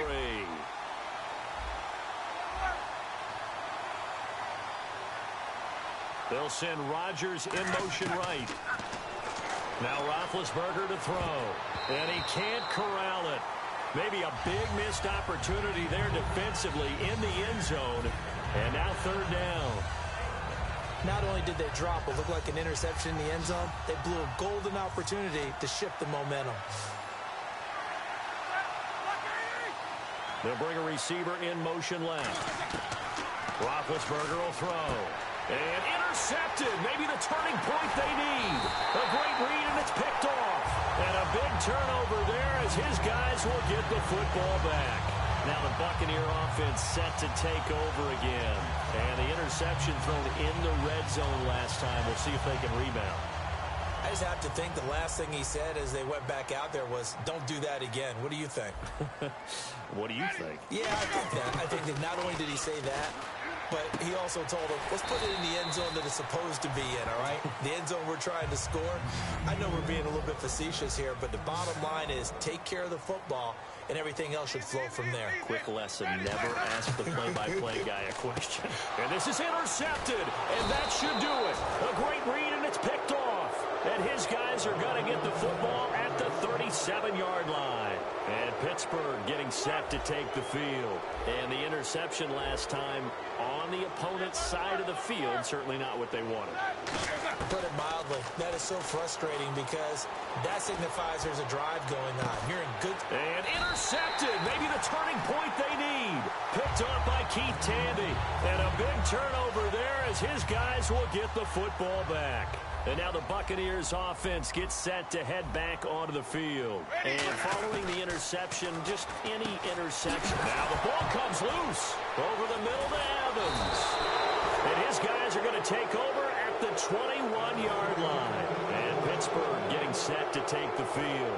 Defensively, there's still 3 timeouts. Do you even need to use them at this point?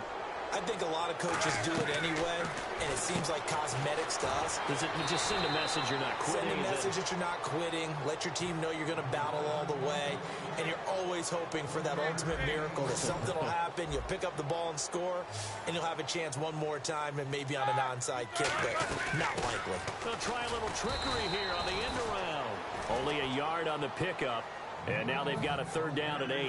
Let's see if the defense tries any pressure here on 3rd and 8. The offense is in total control right now. And while they don't want to be in anything close to a hurry-up, they want to make sure they do things with discipline now. Get to the line of scrimmage, line up correctly, take time off the clock, snap the ball late in the play clock, and run the game out.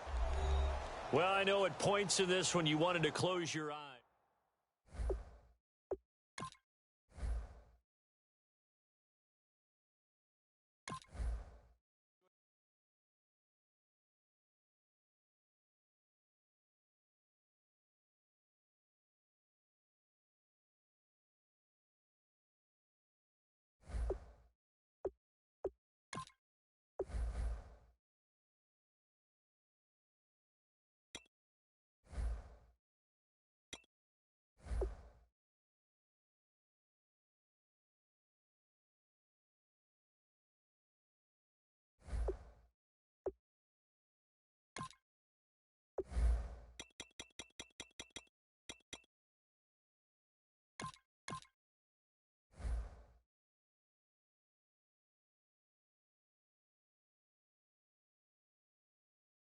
Can you sub to my channel? I subscribe.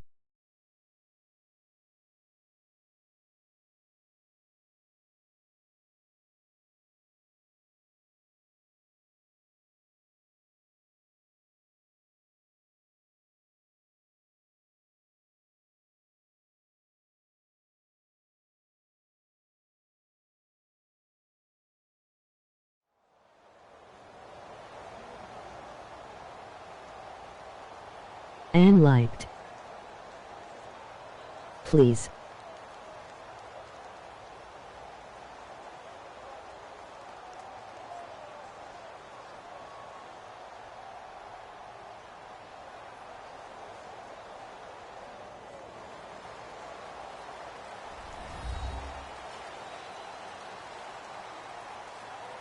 Hello, everyone. I'm Larry Ridley, and this is the NFL on EA Sports.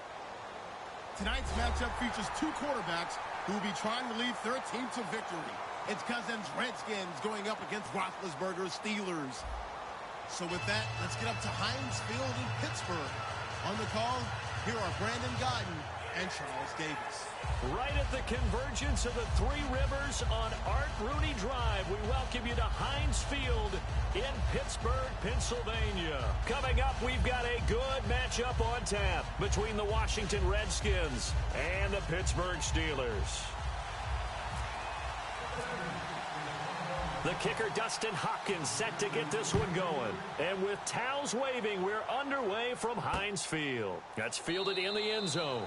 And no run back here. This will be a touchback, and it comes out to the 25-yard line.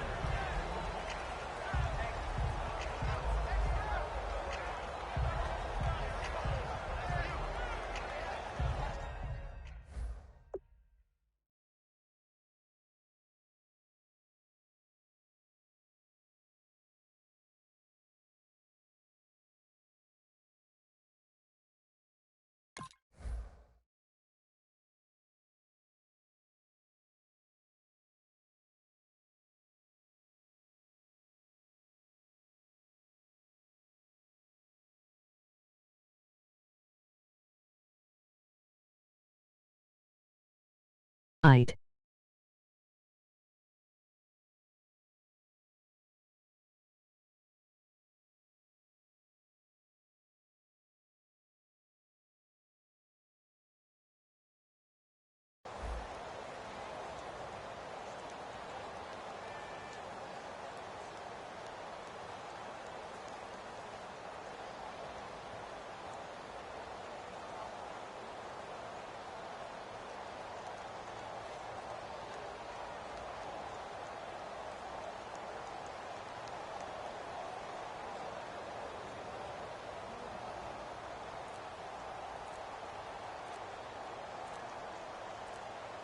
The play clock's running down. Play clock down to 0, and this is not the way to start a drive.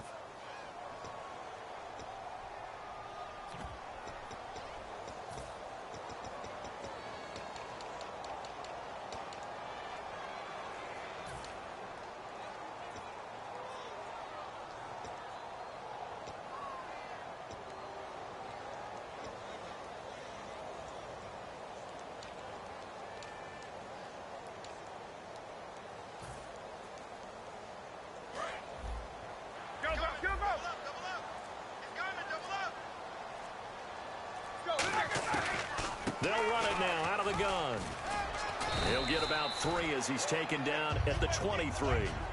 On your screen now, here are the offensive starters. At wideout, Antonio Brown is certainly someone that the defense always has to account for. Without a doubt, a true #1 receiver. It doesn't matter to him how defenses want to cover him. He sees it as a challenge and knows how to defeat them. Second down following the run. Watch the twist. Hey, alert, alert, check, alert, alert. Press now, press now. All right, here we go, here we go, here we go. Antonio Brown in motion left. Here's Roethlisberger. And the hit jarred it loose. It's incomplete. Antonio Brown, the intended receiver, and it's third down. And now a look at the Washington defense. Ryan Kerrigan is an example of bringing the best of you from college to the NFL and remaking your game. Terrific guy causing fumbles at Purdue, has done the exact same thing in the NFL, then lost weight and became an absolute terror rushing the passer.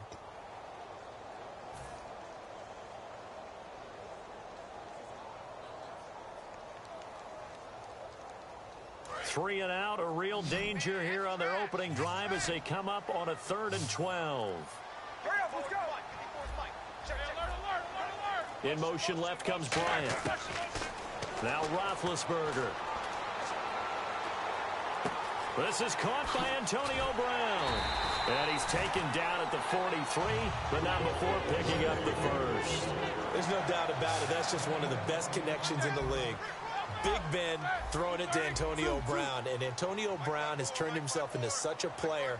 A low-round draft pick, but you can't beat his determination or work ethic, and Big Ben welcomes that. And Big Ben won a Super Bowl at 23, youngest ever to do so, has never looked back. Give him 16 on the pickup, and it's good enough for a Pittsburgh first down. I know many people like to throw to the tight end, maybe in a little flexed out position because he creates mismatches with his size. The slot receivers do the same thing with their quickness, their speed, and their route running savvy.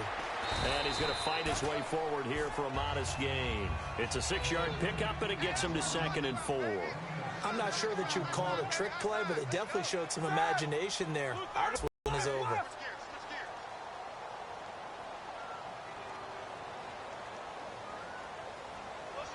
And they'll put Bryant in motion left. Now it's Roethlisberger. And incomplete there. A nice hit. Jars the ball free and brings up 3rd down. That was a classic example of trying to run with the ball without securing the catch. He was thinking about those rack yards instead of making the catch You first won with and then taking MELOL. off. And the offense looks to pick up the first here on 3rd after that incompletion.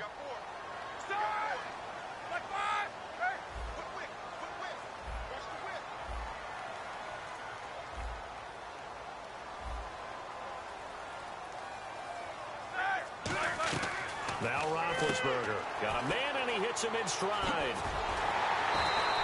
And they get 10 yards there and convert on 3rd. And they're on 3rd and short. They just tried to spread the field. It worked. And I think that the spreading of the field, the extra receivers, has really become the next in the evolutionary chain in the NFL. Go all the way back in that situation, you're handing it to the fullback, right? As we evolved, maybe you pitched it to your tailback. Now you spread the field, and you have your choices of where to throw it and complete it for a first down. They'll send Wheaton in motion left. On first down, it's Roethlisberger. He shakes him off.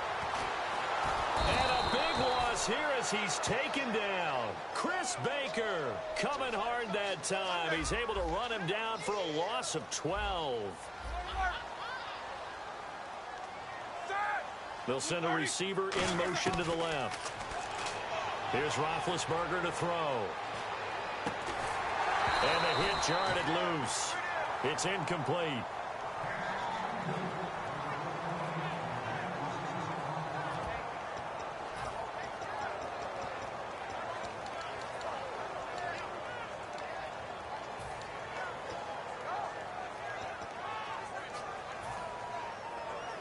This now play number 9 on the opening drive, but it's 3rd and long.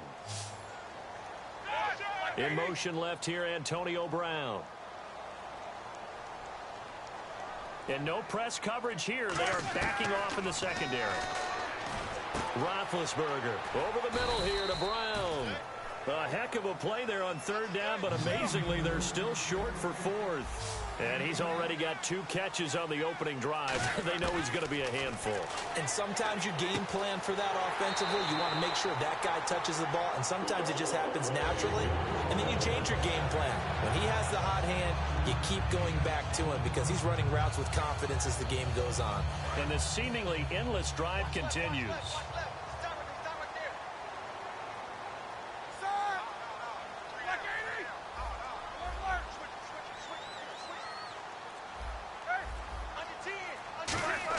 On 1st and 10, it's Rob, and he fires one that's intercepted. A great read, and it's picked off.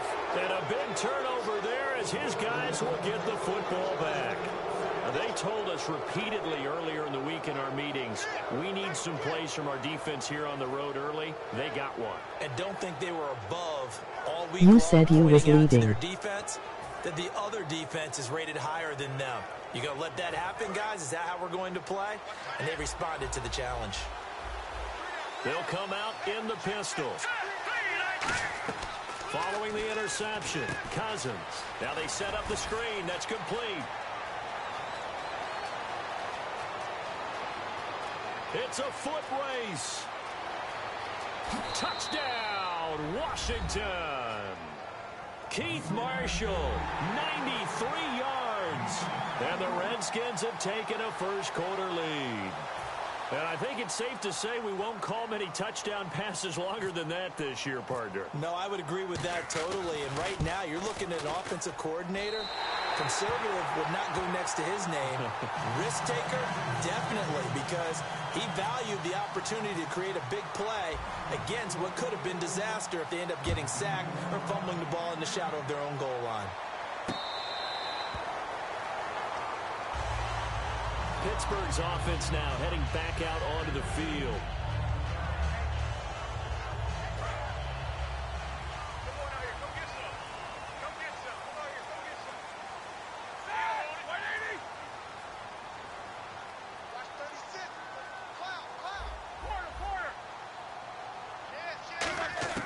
Trying to shake off the interception. He'll look to throw. This is Bell on the dump off.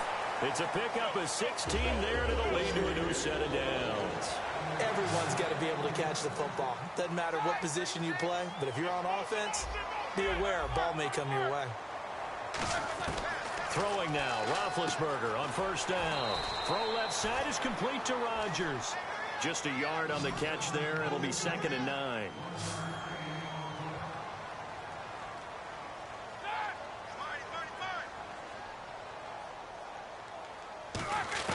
Now Roethlisberger to throw on 2nd down. And his throw is going to be incomplete. There are a good number of coaches that any time they call an in route are really worried about the play because there's so much traffic ordinarily that the ball has to get through to get to the receiver. And on that play, it was batted down. So a 2nd down incompletion now brings up 3rd down. They'll send Brown in motion right.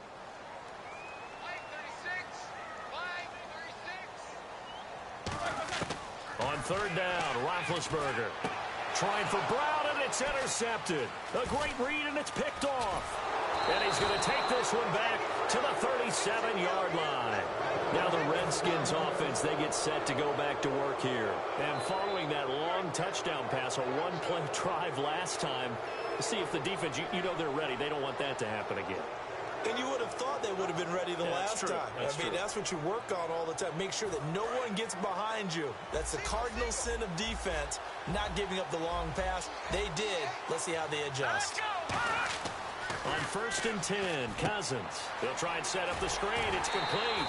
No gain on the screen there. It's 2nd down. First offensive series forthcoming. Deshaun Jackson, wide receiver that certainly needs no introduction in this league. He's truly one of those don't blink guys because as soon as you do, he's past you and in the end zone and doesn't mind letting you know about it too. Now a 2nd down throw for Cousins. Under a heavy rush and down he goes. Ryan Shazier in there to bring him down for a loss of 7.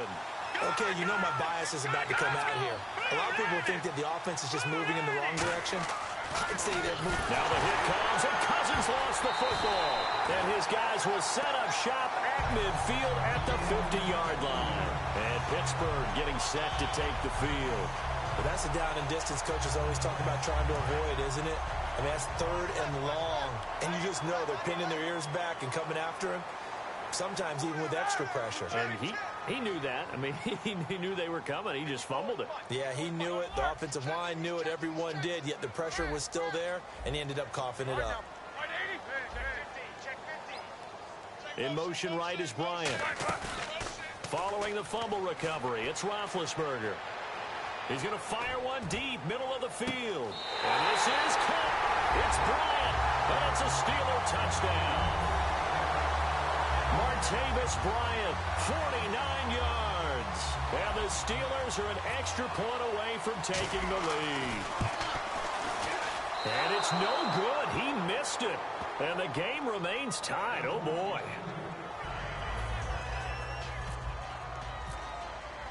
So a tie ball game here as the kick's away. That's fielded in the end zone.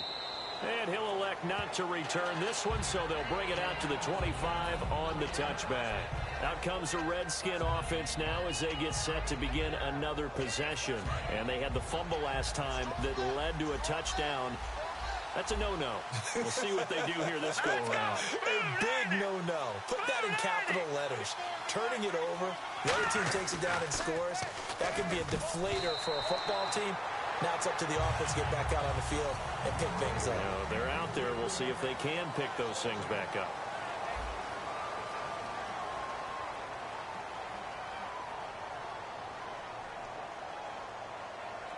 Second down following the incompletion.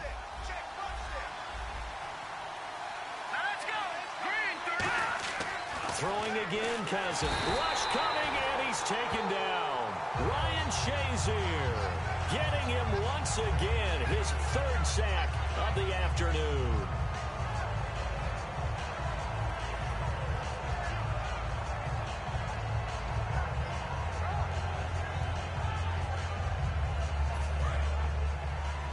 Defense showing blitz. They come up in an empty set. 4 wide receivers, 1 tight end.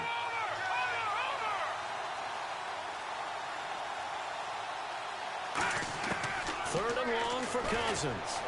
And this is caught by Jackson. A big third down conversion with a gain of 28. Okay, what can't Deshaun Jackson do? All right, we know about the catches. We just saw another one there. Also gets involved in the return game, and he can break big plays like that. We've seen him do it throughout his NFL career. We have. What are you thinking of anything in particular? Yeah, I'm still remembering a certain Giants punter not following orders, and Deshaun Jackson made that big-time return all the way back for a game winner in that one. I still remember seeing the looks of disbelief on the Giants sideline. Completed pass play. Now let's see if they go back to the air or to the ground. Set. Green, 39. Now, lucky 56. Lucky 56. Second down, Cousins. And he'll go out of bounds right around the 40. At 5 yards on the play there, as the drive will continue. Let's make this one simple. What a catch, especially the finishing part of getting his feet in bounds, toe tapping, and, of course, foot dragging. A little tapestry, if you will. Oh, I like it. Again, we'll see the pistol here. Here we go. Green, 39. Number. Here we go now. Here's a carry now for Keith Marshall. Oh, he's got some breathing room. And he's going to get this inside the 30. 13 yards there on the pickup. And the Redskins are going to get a first down. How many times do we say in this game that speed kills? And it does it in so many different ways. In this case, Ephraim get a Stewart. back who's quick and shifty. Can make moves, make people miss, but also gets to and through a hole before it can close down. That's some of the benefits of that speed, not just outrunning people in the secondary. That led to a really nice game. Cousins on first down. And lucky to get away with one there. That one nearly picked. Second down.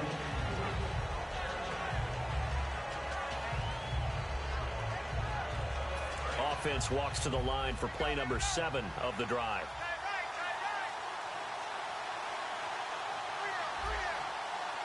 Here we go. Green, 39. Green, 39. No. Check. Patriot.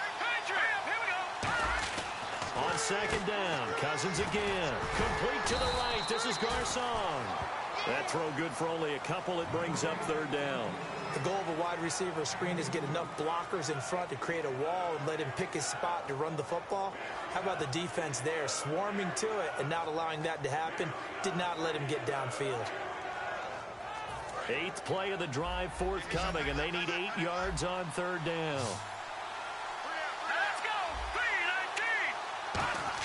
3-19! On 3rd down, Cousins. Jordan Reed has it. And he is into the end zone for a Washington touchdown. Jordan Reed, 25 yards for the touchdown. And the Redskins have taken the lead. And they'll get set here looking for the 2-point conversion. Let's go! Green 39! Green 39! All right, now, lucky 56! Lucky 56!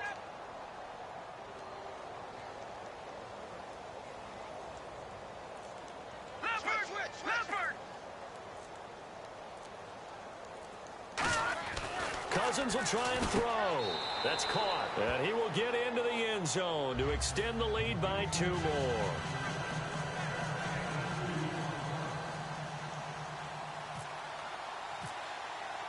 Following the touchdown, Dustin Hopkins will kick it away. This is taken about 7 yards deep. The Steelers offense now, they head back onto the field. And they're hoping to capture some of that magic they had last time out when they were able to put together a scoring drive. But they're still down here, Charles. Not the major concern, though, because of what you talked about. They scored the last time out. They feel good about themselves. They feel like their game plan is now in effect. They know how to attack and what plays they want to put together. But they've got to keep it moving in the right direction because, as you did note, they are down on the scoreboard. And it pops free. The collision there jarred the ball loose and brings up 2nd down. A little lull in the action here to go over an offseason storyline that's kind of interesting. L.A. a couple years ago, they have no teams, and now they're going to have 2 with the move from San Diego to L.A. What does that mean for the league and for the Chargers? It seems like an easier transition, doesn't it, than St. Louis when they moved back to Los Angeles. Less culture shock. Less culture shock, less, obviously geography, the whole deal. But it's a transition is not going to be easy. Remember, they're going to go play in a soccer stadium essentially for at least the first couple of years before they share a stadium with the Rams. So that changes things. Obviously trying to create an identity in the market they haven't been in a long time. They began as the Los Angeles Chargers, but only played 1 season as such. Again on 2nd and 10, it's Roethlisberger. He's going to launch this thing way downfield. And Big Ben intercepted a 3rd time. Picked off by the all-pro corner, Josh Norman. And the return stops at the 39-yard line. So out now come the Redskins. Josh Norman with a pick. He can be such a tone setter for a defense. His confidence has grown from his first snaps in the NFL. Found his place, found his way, and now everyone just wants to avoid throwing the football in his direction. Let's go! Following the interception, Cousins looking for his tight end read, and it's intercepted. Picked off by Lawrence Timmons. And they are going to set up shop at the 40-yard line. And now out come the Steelers.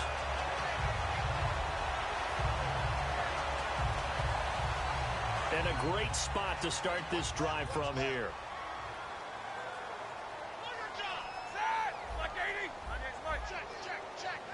Bryant, the man in motion right.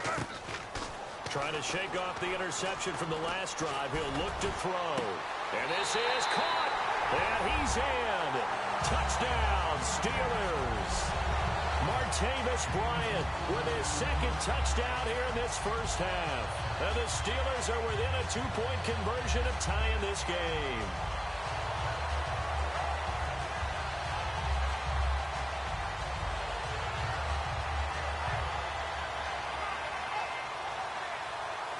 And they will line up now for the 2-point try.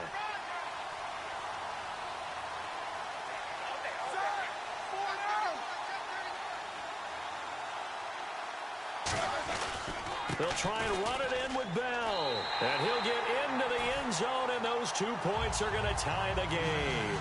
Needed a couple yards for the 2-point try. They go to the ground game, and it works. And sometimes it's the exact right thing to do because a lot of teams play you for the pass. So you spread people out, decide to run the football. You often find good running lanes. A second quarter onside kick there that failed. Is that something that maybe they had dialed up before this game started? It feels like it, doesn't it? That they thought they had the right situation, you know, and the right approach in going after it. Also may signal that they feel like they have the superior team, that they can try these sorts of things and it won't come back and hurt them later. They go back to the air here after the INT on the last drive. Crowder's got it over the middle. So 2 minutes to go in a wild first half. Back to Heinz Field after this.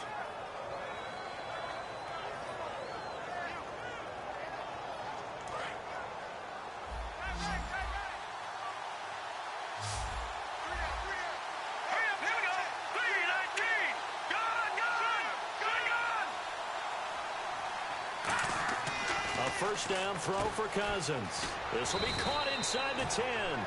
For Jordan Reed, Charles, still waiting for him to play a full complement of games. You know, through 4 seasons, he hasn't completed a full NFL schedule, but he's right up there in the argument for best tight end in the league. He certainly is, and I don't think he can get a bigger compliment than I'm hearing from my friends in the scouting community who have all told me that those teams that are in the market for tight ends, when they're scouting now, they're all trying to find guys who have Jordan Reed characteristics. And I'm talking about route running, run after the catch, the ability to create and make bigger plays.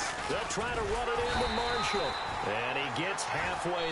Now the Steelers put a stop to the action with a timeout defensively. It's just their first, so they'll have 2 remaining here before we get to halftime. And some extras coming up on the line here, readying for the blitz.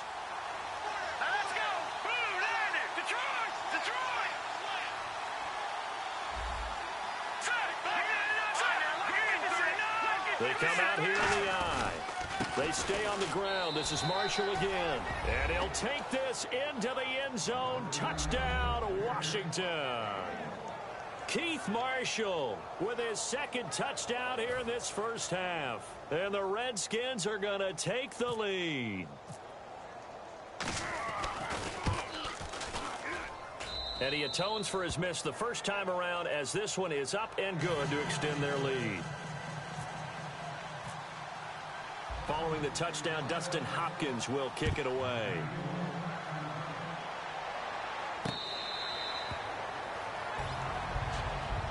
And Pittsburgh getting set to take the field. And they're going to need another score. Got one last time, but still down here. When you're playing catch-up, every possession becomes crucial, doesn't it? It's vital. Get back out on the field, punch in the end zone again. They know it's not easy, but what they do have going for them, they did score the last time. They think they've got a good formula working. And what about the defense? Well, now you're just saying to yourself, okay, give up a score last time. What adjustments do we need to make to slow them down now and get the ball back for our own offense? Is it more pressure? Is it more zone? What do they have to do? They're trying to figure that out themselves. We'll see if they can figure that out right here. Easy. Check it back. All right, here we go. 230. In motion right is Bryant. Now it's Roethlisberger. And Bryant's got it over the middle. And they're going to get this one all the way out across the 45. Now whistles come in. We're going to get a timeout here by the offense. So that means they're down to 1 remaining here as we head toward halftime.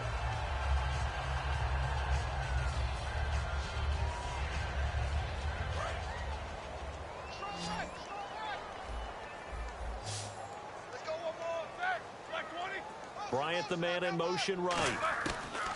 Now Roethlisberger to throw. He's going to loft one deep left side here. And it's knocked away and incomplete. I like the boldness, and I like that they took a shot downfield, but it was well covered. He was able to get a hand in and knock it away.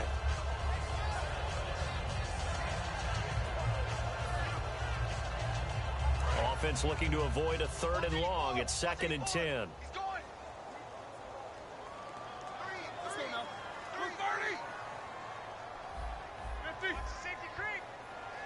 In motion right is Bryant.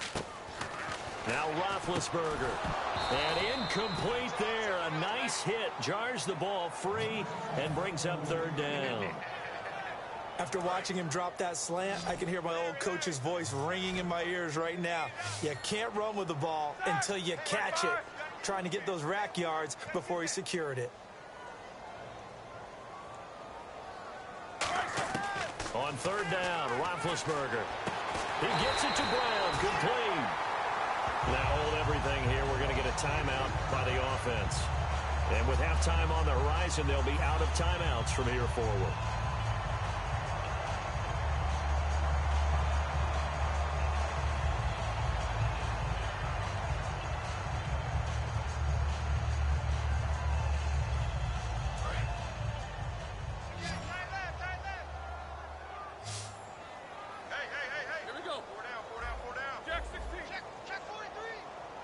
They'll send Rodgers in motion right. Now it's Roethlisberger. And no escaping this time as he'll go down. They got him for a sack. And plays like that really hurt play calling. They had a really nice gain on the previous play, but gave about half the yardage back on the sack. Excellent pressure up front. Nowhere to go with the football. Down he goes. He's got time in the pocket. Under pressure, and they got to him again. Chris Baker in there to get him his second sack now of the afternoon. And they're going to speed things up here. The slot man in motion right. Now Roethlisberger. And they get to him with the pressure as Roethlisberger goes down.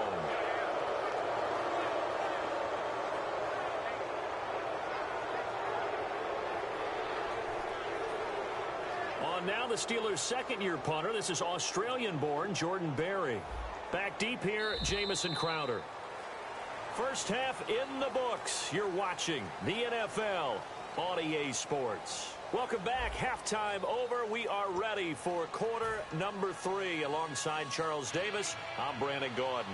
And how about this line out of the locker room? An onside kick attempt.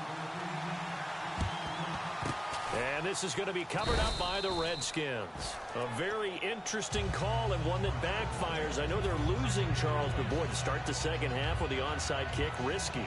Felt like a sense of urgency from their side, coupled with, you and I both know the special teams coordinators.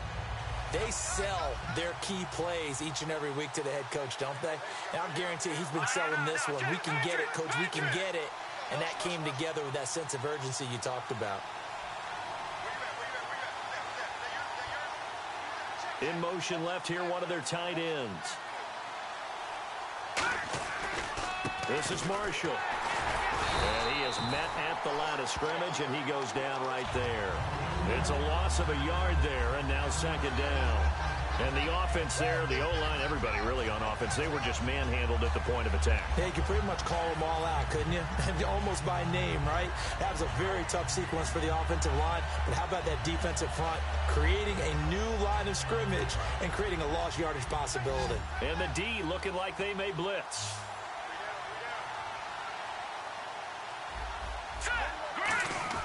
Now a second down throw for Cousins. Over the middle to Garcon. And they'll get 9 there as that sets them up better for third down. That was a nicely run slant route, and what the receiver's trying to do is make the defender think he's going upfield for a deeper route and then breaks it off, usually after about 3 to 4 steps, and cuts towards the middle of the field. And now what he's trying to do is use his body to keep the defender away from the football and give the quarterback a really nice target.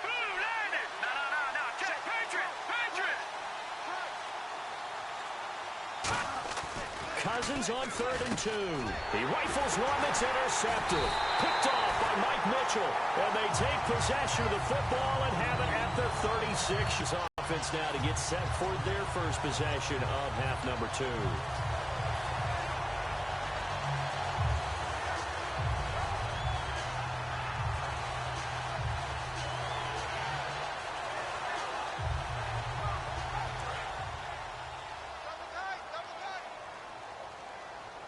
They'll come up now in the Wildcat package.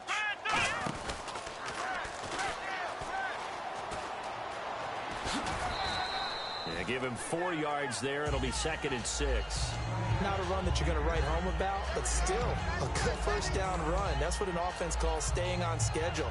3 to 4 yards on first down, you're set up very well for the rest of the drive. And after the play on the ground, that brings up second down here. They come out 5 wide, 3 of them to the right side. In motion left comes Bryant. Now it's Roethlisberger. And Bryant's got it over the middle. And he'll be taken down at the 46-yard line. Call it a gain of 7, and it gets him a new set of downs. And the offense moving quickly to the line. They'll send a receiver in motion left. Roethlisberger. Over the middle, it's caught by Rodgers. 26 yards on the pickup there. And that'll be good for a Pittsburgh first. He had time, was able to survey the field and find a soft spot in that zone coverage. And that's where it gets difficult for a defender, Brandon. You go to your spots on the field that you have to cover, and when the offense finds an area that you're not in, that's where they throw the football. Room here to run. And he'll go out of bounds in the red zone just inside the 20. Give him 11 yards that time and a new set of downs. Now that run, that's exactly why you stay with the running game. You don't abandon it totally. You stick with it, keep telling your guys to stay motivated, and they found a crease on that play. And on the outside, they're playing press coverage.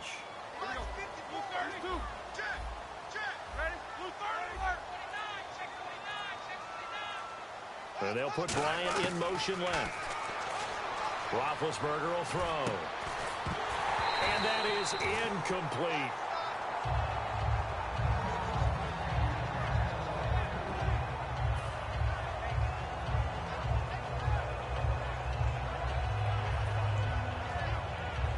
And on 2nd and 10 now.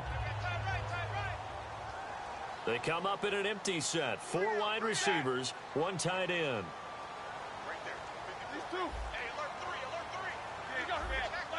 They come out 5 wide, 3 of them to the right side. 2nd and 10 now. It's Roethlisberger. That's complete right around the 8. And they'll get 9 there as that sets them up better for 3rd down. One of the feature points of the end route is being able to make a nice throw to the middle part of the field. And for a quarterback, that's one of the better throws and better looks that he'll get. But he has to be careful not to wait too long and let his receiver wander into some tough territory. If he's late with the ball, he can get his receiver hit and hit hard. On 3rd and 1, it's Roethlisberger. And he won't have the touchdown, but he will have the first down as he's tackled at the 2. Now that's disappointing for the defense. They had the advantage, had excellent coverage all over the field, but they let him get away, scramble, and pick up a first down, and inside the 5-yard line. A loss of a full 3 yards, and now it's 2nd down. They threw the screen to the perimeter, but to no benefit at all. Tackled behind the line of scrimmage for a loss of yardage.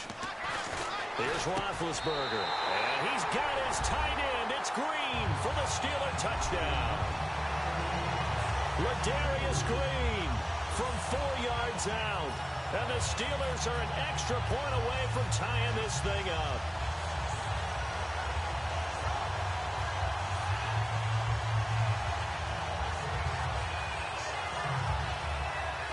So they're going to go for 2.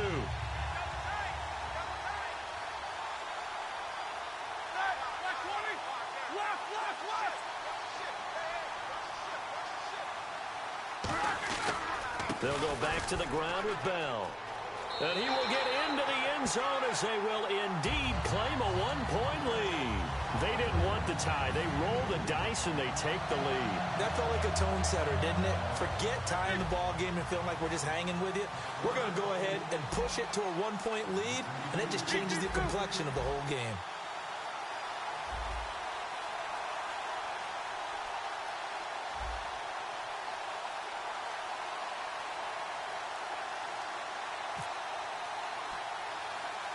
Boswell now to kick it away after the touchdown. Very short kick. This will be taken by one of the up men. And they'll be set up with good field position here as he gets this up over the 40-yard line. And here come the Redskins now.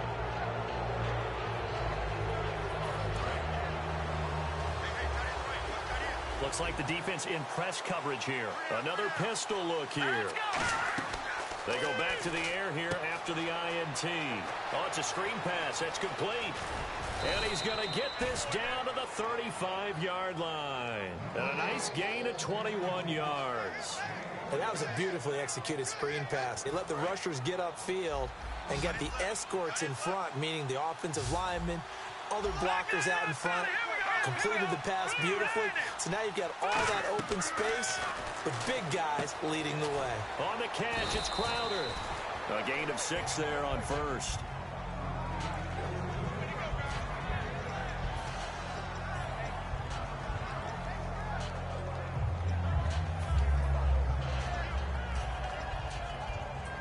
So the offense readies for a 2nd and 4.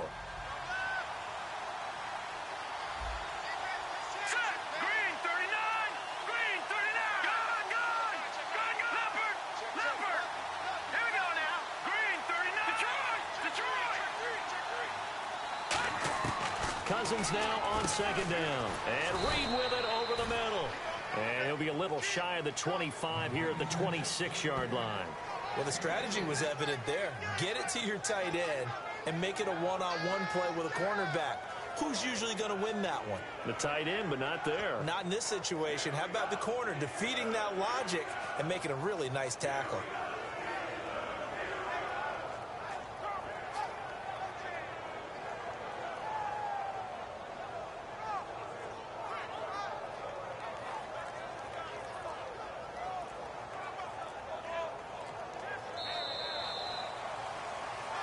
Back now in Pittsburgh, and we've got a dandy here. A 1-point game as we begin the 4th.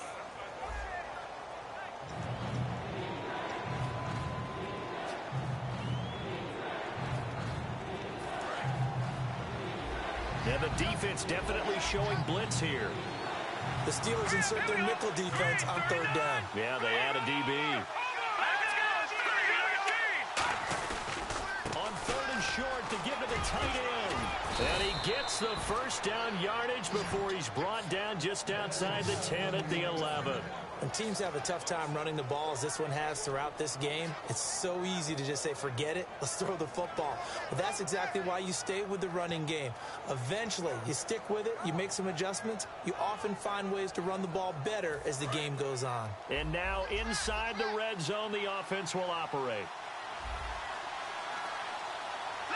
They come out here in the eye.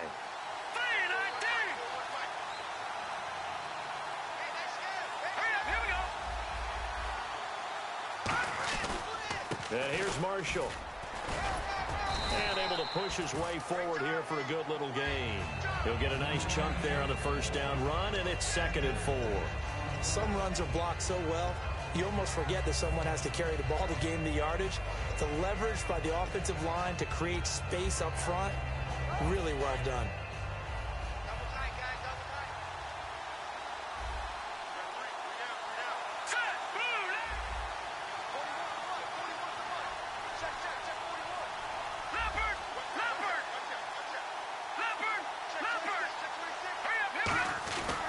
Now Marshall. And he's maybe going to get this back to the 4, but that's about all. Just a yard on the pickup there, and it'll leave them with a 3rd and 3. And now it looks like they're going to be in the hurry-up. Now Cousins. This will be caught at about the 5. Good defense holds him to only a yard, and it'll be 4th down. He wasn't the primary target, but I think it was almost like a check-down situation, wasn't it? Yeah, hoping he can break some tackles, a big tight end, but he couldn't do it. Yeah, get into that big frame and hope he could scatter some bodies, unable to get it done. One score down, here we go. They're going to go for it here on 4th down. Green 39! Green 39! They come out with one back and 3 tight ends. Going with their tight end on 4th. And he is into the end zone. Touchdown, Redskins. Vernon Davis taking it in from 2 yards out. And the Redskins have taken the lead here in the 4th quarter.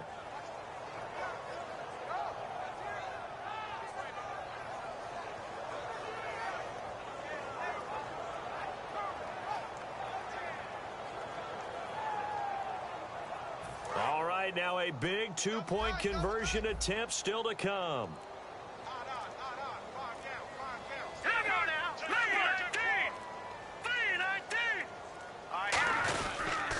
They're going to keep it on the ground. And he will get into the end zone for the 2 points, and that helps. That gives him a 7-point lead. Following the touchdown, Dustin Hopkins will kick it away.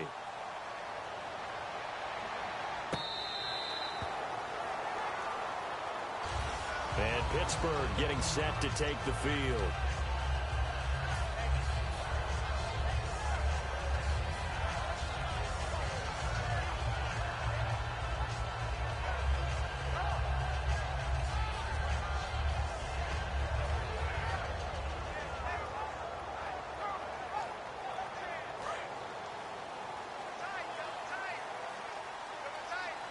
And again here, we'll see the Wildcat.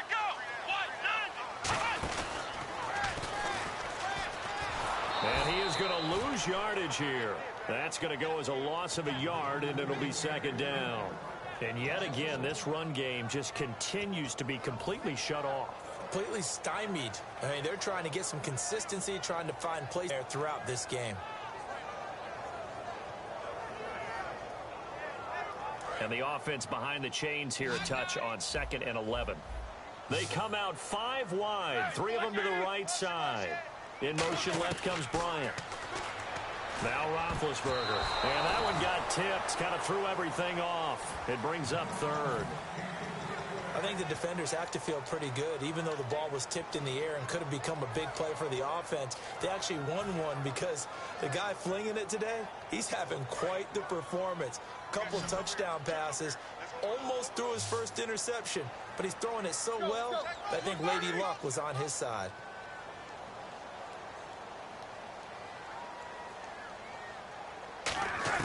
On 3rd down, Roethlisberger. He's going to fire one deep over the middle. Oh, he almost intercepted it. They're just forcing it into too many tough spots. That was almost a 4th pick of the game. And now 4th down.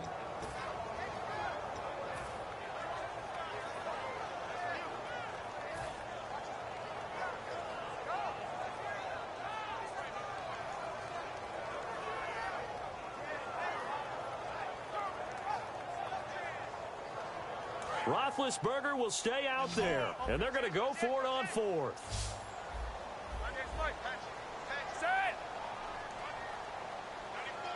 Bryant, the man in motion right. Here we go. It's Roethlisberger on 4th down.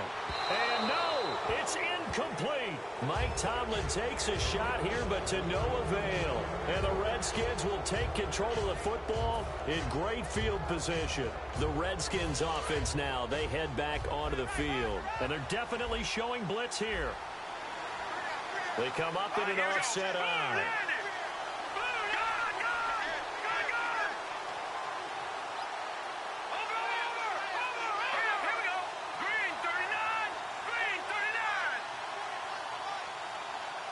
Slot man moves right. They'll run with Marshall. And a short gain here down to the 22. 2 yards on the carry there. It'll be second down. And in this situation with the lead 4th quarter, they're liking keeping the ball on the ground, I'm sure. That's just smart football, but you know the defense has to know it as well. They've got to stop them here. So now we're going to see that loading the box in a big way. 6, 7, 8, 9, whatever it's going to take, puts a little bit more pressure on your big offensive line.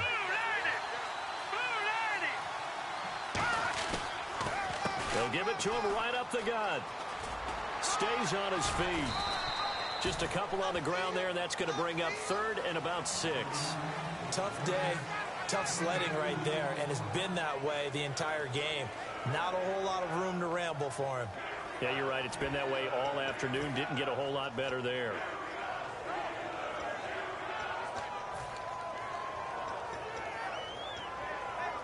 Time is starting to run out, really becoming a factor. We'll see if the defense can get the stop they need to get the ball back to the offense.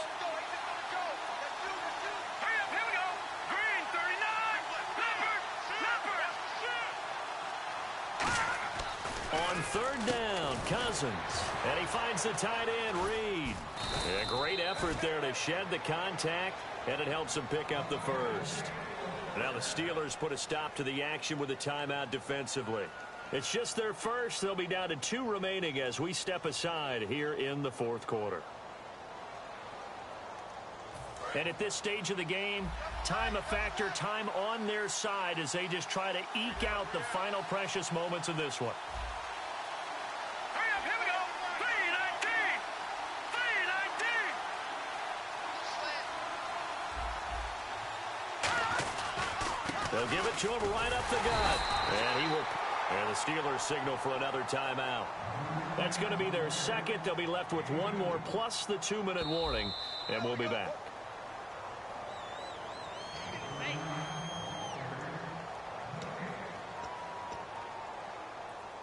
Well, he challenged the play. It did not pay off. And that means he lost a timeout in that challenge. And as a coach, you hate that. Don't know if you took the advice of the player. You threw it yourself, but it didn't go your way. At the end of the day, it all comes back to the head coach. He has the final determination on whether to actually challenge the play or not. In this case, it didn't pay off for him. And that's got to be so heartbreaking. You throw that flag, you probably feel really confident, and then all of a sudden, boom, you lose the challenge.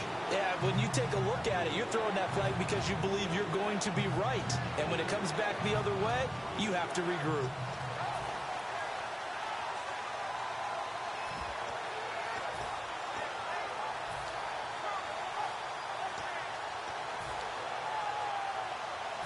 The line of scrimmage is the 2 here on 3rd and goal. Set. Blue 90. Blue 90. 34 on the mic. 34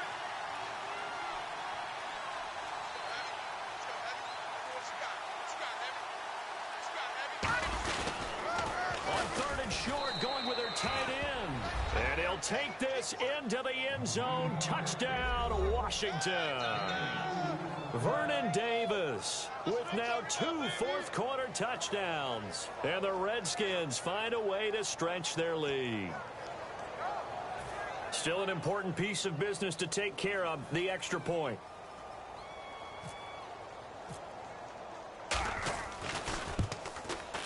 He missed one earlier, remember, but this time he gets it to go.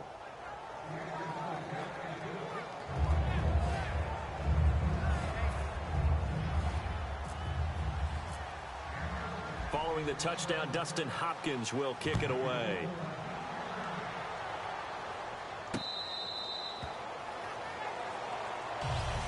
Now the Steelers offense gets ready to get back onto the field. And last time this unit was out here, costly turnover, and then that turned into 6 points. They've got to make amends. And how many times have we sat in meetings with coaches and they use the term complementary football? Offense take care of the defense, defense take care of the offense. That didn't happen on the last possession. This is a chance for them to pick themselves back up and help their team. Yeah, we'll see if they can recoup and recover. Let's go. Now a play fake here on 1st down.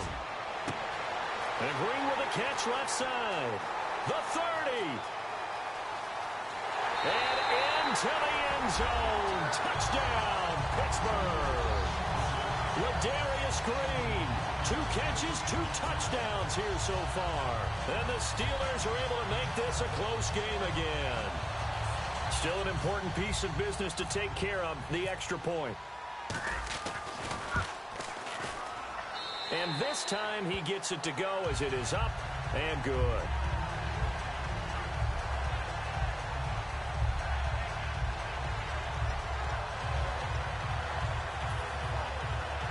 So a 7-point game. They'll need a recovery, the touchdown, and an extra point to tie. And this is going to be covered up by the Redskins. They had to go for it with no timeouts remaining, though now this one's as good as over. They gave it an effort. They tried their best, did everything they could to try and get the ball on the onside kick. You're exactly right. They had to try it. It was their only option. And now this game is done. Just take it, kneel, and call it a day. All right, here we go. And he'll give it here to his running back. And he he gets this inside the 35-yard line. Give him 11 on the gain there, and it'll be first down, Redskins. Okay, let's face it. Most of the offensive linemen in today's NFL, they're going to weigh over 300 pounds, but that doesn't mean they don't have agility. And the way that they can get out in front of a runner and create a space, sometimes it looks like they're going in one direction, and the runner uses his eyes to take him in another direction because it's been blocked so well. Love those misdirection or counter plays, and this one worked really well for a nice piece of yardage. The slot man in motion right. Now a handoff here to his running back. And he will lose yardage back to the 34-yard line. It's a loss of 2 there, bringing up second down. Hey, a lot of points have been scored in this game, but what a nice play by the defense. Stepping up on that one. Maybe they'll get things going in their direction after a play like that. And the offense moving in the wrong direction here now as they face a 2nd and 12.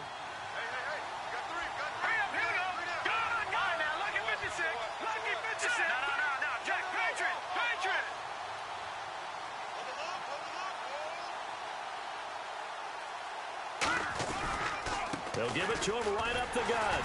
And nothing doing. He's immediately taken down at the line of scrimmage. Maybe a gain of a yard that time, but yeah, from the spot, actually no gain. So 3rd and long.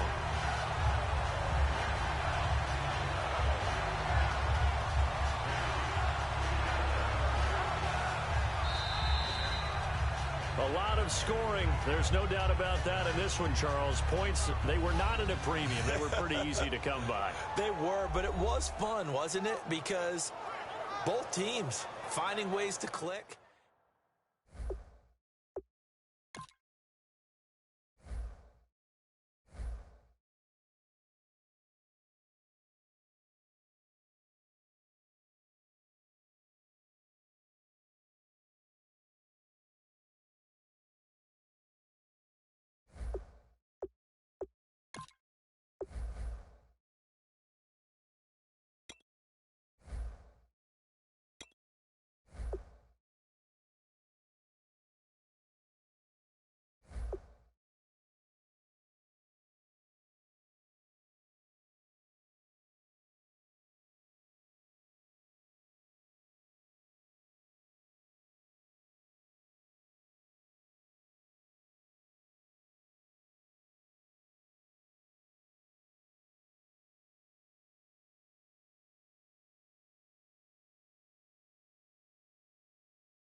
everybody. I'm Larry Ridley, and this is Madden 17 on EA Sports. Anticipation is mounting for today's game, and we've got two quarterbacks looking to make an impact. It's Manning's Giants going up against Ryan's Falcons. So let's get over to the ATL, Atlanta. Standing by our commentary team of Brandon Guyton and Charles Davis. Well, there's a new building set to open adjacent to us to the south, but for now, they're still playing football at the Georgia Dome, and that's where we're located here in downtown Atlanta. Well, they tried to give this home crowd something to cheer about early, but it failed. I don't know, maybe you try that on the road to get some momentum. What about here at home? Would agree with you totally on that. I think at home, you don't ever want to put your fans in a position where they're questioning what you're doing. And right now, they have to be in the stand saying, why would we even do that? We're already behind you. You don't need us anymore. In this one, boy, an unsuccessful attempt, that could really change the momentum of this game in a hurry. Today, we've got a good NFC matchup on tap between the New York Giants and the Atlanta Falcons. Throwing on first down is Manning. It's his target, the tight end, Will Tye. 26 yards on the pickup there. And the Giants will be set up with a 1st and goal. That coach is always harp on the quarterback reading the defense and getting it to the open man. That's good recognition there. And how about what he did after the catch? Yeah, hit your tight end, let him get some rap. Yeah, when he gets moving. And he takes it into the end zone for a giant TD. Rashad Jennings, a 5-yard touchdown run. And the Giants are going to take a first-quarter lead.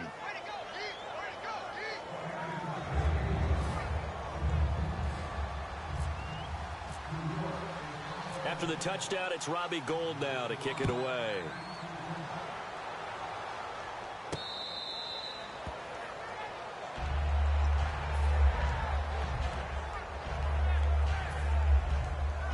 And tough starting field position here. They come up in an empty set. 4 wide receivers, 1 tight end. Jones now in motion left. Here's Ryan to throw. The Pro Bowl wideout Julio Jones, his intended receiver.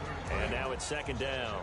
All right, let's look at the offense. Devontae Freeman, this is a guy that you wanted to talk about, so take it away. Brandon, have you seen a running back play with such joy as well as such fury?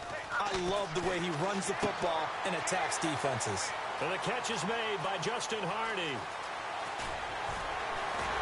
And they finally get him down at the other 46. A big play there on the catch and run.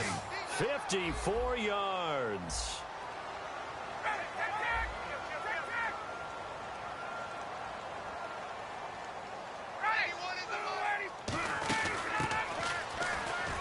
And he's going to be met at about the 43. Give him 3 on first down. It'll set up a 2nd and 7. Charles, for the Giants defense here, looking forward to next season, what do they need to improve and where are they solid? I think that they'll want to continue to get better at the linebacker position. I think they want to add another pass rusher because Olivier Vernon, who was a free agent pickup in 2016, did a tremendous job coming off the edge. I thought they really shored up the interior with Damon Harrison, a defensive tackle. Landon Collins played at an MVP level on the defensive side of the ball at safety, and Janoris Jenkins became an eraser out on the corner.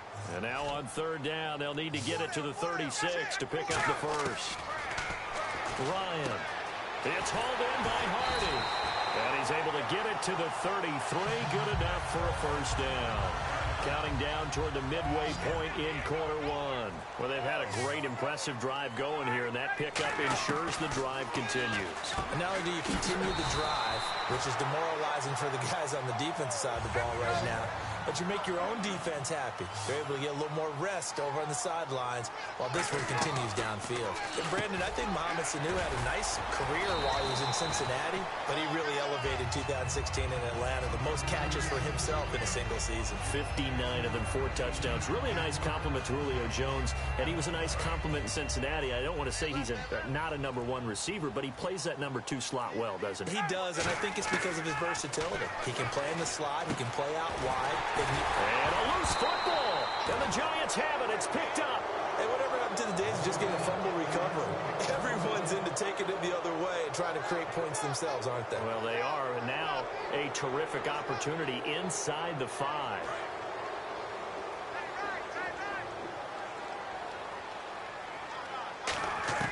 From the gun, it's Ryan. And this is caught for a Falcon touchdown. Mohamed Sanu from 3 yards out. And the Falcons are an extra point away from tying the football game. Well, what a quick turnaround there. They get the football. Next play, boom, touchdown. I've been in a situation before where a turnover occurs. If you're over on the bench with your defensive mate and you talk about what to do on your next series, and all of a sudden you hear sudden change, you've got to get out on the field and defend right away. Not everyone is mentally prepared to go. Is that what is yelled on the sidelines a lot of times? That, among other things. Maybe some words we can't share here. Yeah, we'll just keep this one PG. FCC violation. No doubt. So an onside kick fail in the first quarter. Not sure I completely see the logic there. It's not apparent, is it? You almost have to go deeper, I think, and maybe if we try and work along with them and speculate a little bit here, they must feel like they need to steal possessions in this game, and maybe they don't match up possession for possession with the opposite team. They got to steal it and try and gain an advantage, and they tried. They just didn't get it done. Here's a nugget, Charles, on OBJ.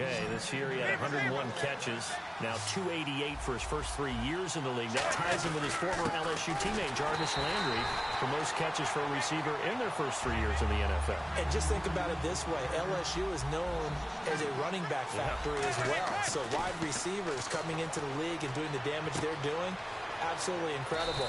But I do know this. OBJ will tease his former teammate and say, don't forget, we're tied. But I missed a few games my rookie year. If I played those games, I'd be way ahead of you.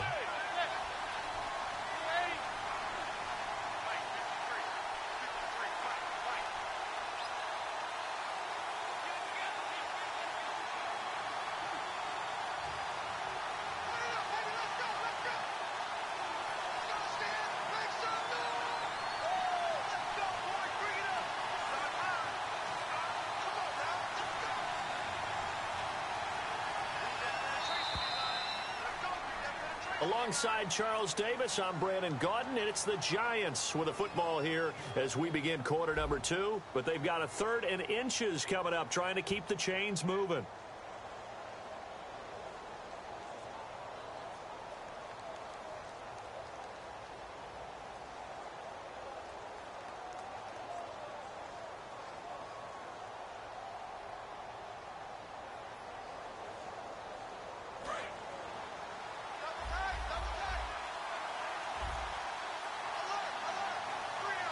It's a sneak, Manning. They only get 2 there, but on 3rd and 1, that's all they needed to keep the drive going. There may have been a little bit of an element of surprise there. 3rd and inches, and they go quarterback sneak. I still feel like this is a play that often is reserved for 4th down. Now this time, Manning will throw. This will be caught just inside the 10. 5 yards on the catch there, brings up 2nd down. When you execute a drag or a crossing route really well and give them a chance to let it develop a little bit, you can gain some significant yardage hitting your tight end on that one. On 2nd down, here's Manning. His pass caught at the 4. 4 yards on the completion, and it sets up a 3rd down. I know the halftime's approaching, but I don't think he's going to want to take a break. That's his 5th catch. Yeah, they've really been targeting the tight end.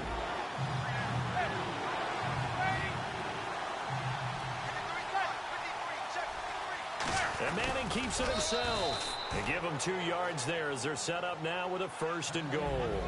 Well, they pick it up on 3rd and 1 on the quarterback sneak, and that's not easily done because they're an extra box. And he is in. Touchdown, New York. Eli Manning taking it in. And the Giants are going to jump back in front. And they wasted no time right down near the goal line, and they just sneak it in. Just do what you need to do. Big guys going up front. At the field general, the leader, just falling behind him. And he's going to go down. Can't get rid of it, so a sack on the 2-point try. After the touchdown, it's Robbie Gould now to kick it away. And oh, he kicked it out of bounds. That's a big penalty. And this is where the rest of the team turns and stares at the kicker and says, you have one job. Execute it.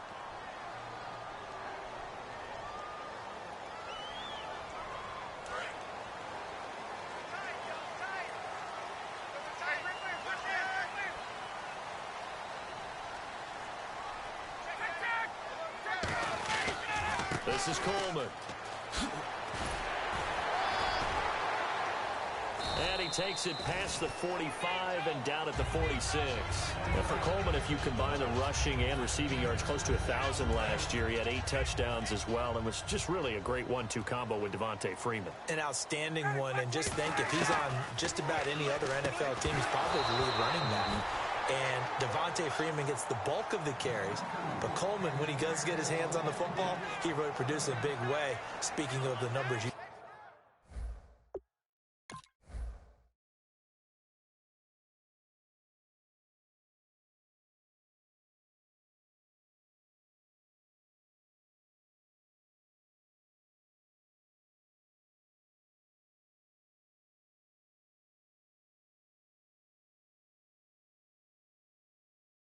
just gave.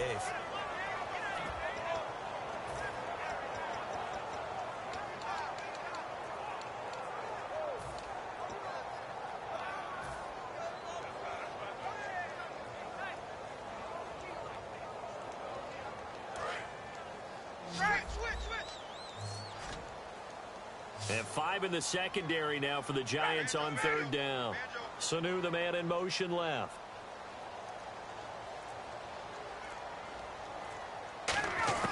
From the gun on 3rd down, Ryan. And he's got Sanu. And he will have first down yardage as he's brought down at the 41. And fits the exact right word. Over the middle, there's almost always traffic, so anytime you're a receiver in that area, you're not just focused on catching the football. You're wondering where the collision's going to come from, right? Because there's almost always someone there able to concentrate, catch it, and even added a little extra at the end with a short run. Now Ryan. And this is Gabriel on the catch. And he works it to the 30-yard line here, right at the 30. A little football 101 there. You just see the receiver try to run down the defender, meaning he goes right at him and really trying to move him a little bit towards the center of the field so he can put his foot in the ground and break to the out, to the sideline, and make a catch. And Jones has it over the middle. Over 1,400 yards last year for Jones. Just 6 touchdowns, but, you know, of course, he had the big 300-yard game. However, when he was blanketed with coverage, he always opens things up for other guys, doesn't he? He does, and that's what's benefited Atlanta's offense. Other guys were able to step up. In 2016, Mohamed Sanu stepped up and had his best year as a pro. Austin Hooper, as a young tight end, really developed down the stretch. And Taylor Gabriel, who had come over as a free agent from Cleveland, actually led the team in touchdown catches. But there's only one Julio Jones, and you want to get the ball to him as much as possible. Partner, he was going through his progressions. Not there, not there. After about the 3rd one, he decided he better pull it down and run for it. And he slides down and avoids the hit for good measure.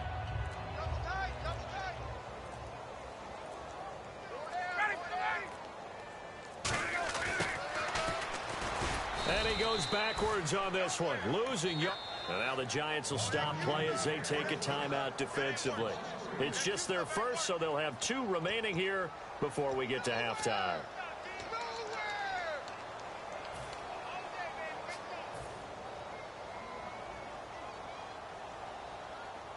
So it's 3rd and 6, and this will be the 8th play of the drive.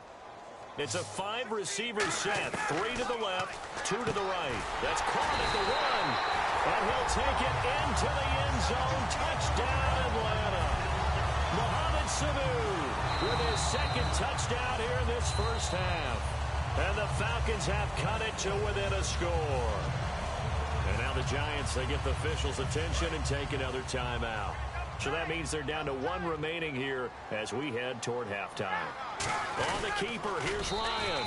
They'll say no gain on the play, and it'll be 2nd and goal. Oh, yeah, good surge defensively. Sometimes you can just tell by the way a quarterback lines his feet up behind center. He's going to try and sneak it in. And play is stopped here. Timeout. It's the defense calling the timeout here. And with halftime on the horizon, they'll be out of timeouts from here forward.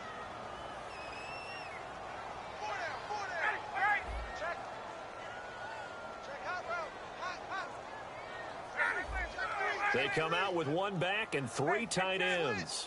3rd and goal now, so some urgency. And he gets in. Touchdown, Atlanta. Tevin Coleman taking it in. And the Falcons have once again taken the lead.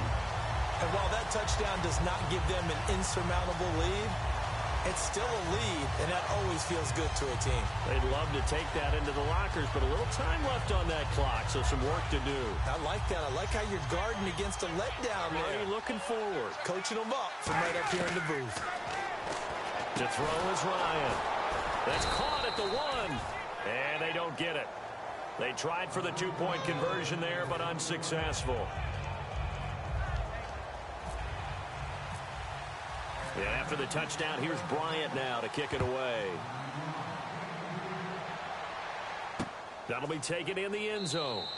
And no run back here. This will be a touchback, and it comes out to the 25-yard line. And New York set to take the field.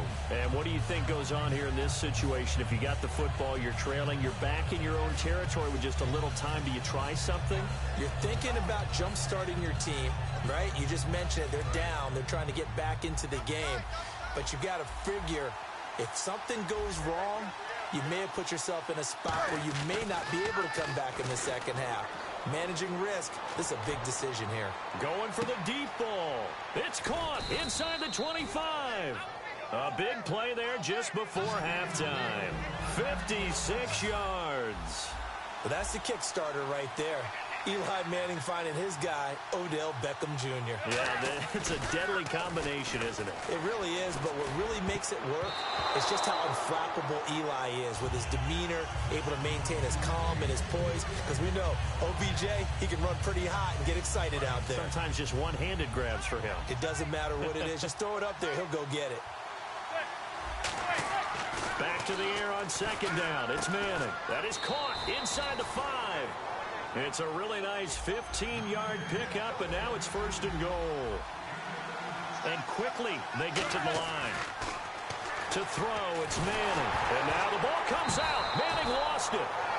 And they line up now for what will likely be the last play of the first half. Time for a break. We've hit halftime. 2 quarters down. 2 still remain. We step. And never mind, Larry. These two teams apparently anxious to get back at it. Gold now out to kick it away. Fielded about a yard deep. And the decision to come out costs him a yard as he's out of bounds at the 24-yard line. Now the Falcons offense gets ready to head back onto the field. They have the lead. Now they'll be looking to extend that lead. And this is where I enjoy talking about one of my favorite subjects, tendency breakers, or counters as I also like to call them. You've done things in a certain way in the first half, and they've had the ability to see what you've done. They're going to make their adjustments. So guess what? You adjust yourself and try and stay ahead of the pace because you are looking for some separation in this ball game. The adjustment to the adjustment. And now off to the races down the right side. Touchdown, Falcons. Tevin Coleman, his 2nd touchdown of the afternoon.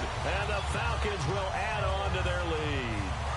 They blitzed defensively there, but he was able to slip through that first layer, and then he was gone. I think they won the leverage game, didn't they? Yes. Right? They saw the blitz coming. But when this ball's tipped and intercepted, a great read, and it's picked off. And a big turnover there as his guys will get the football back. And how about this right out of the locker room? An onside kick attempt. And this is going to be covered up by the Giants. The risk-reward of the onside kick, when you don't get it, the risk comes out to play, and here they gave up great field position. And that's the key to everything because you're trying your best to press advantages when you have them, and field position leads you to that type of play calling, and whether you want to blitz or whether you want to throw the ball deep, those types of things. Now that they've given up that type of field position, the advantage is slipped. Touchdown, Giants! Odell Beckham, 49 yards. And the Giants are an extra point away from tying up this football game. As a fan, is there anything prettier than a well-executed post route?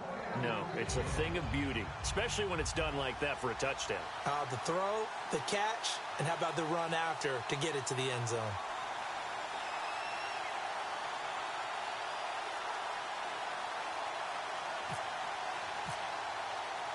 Nothing separating these two teams on the scoreboard as the kick's away here.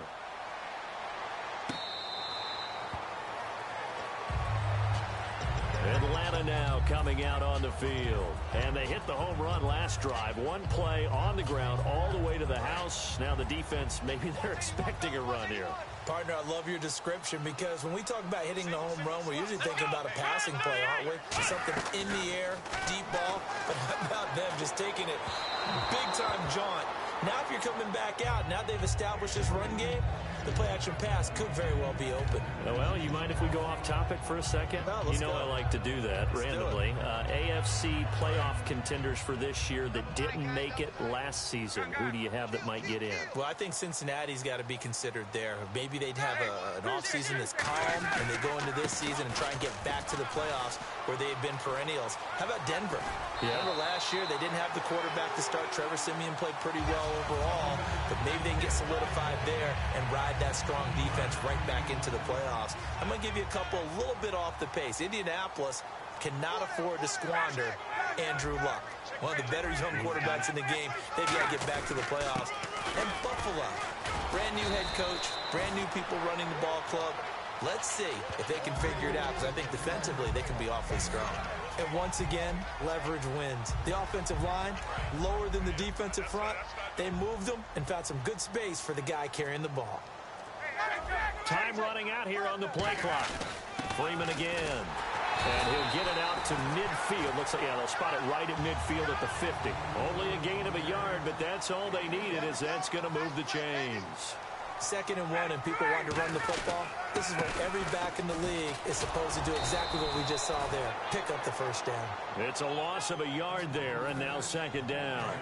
So now 11 yards to go for this offensive unit. It's 2nd down. Brad, wasn't that long ago that the guy playing that spot was an outside linebacker type of a guy. Now, as a defensive end, how about the speed that he used to get into the backfield and make the play?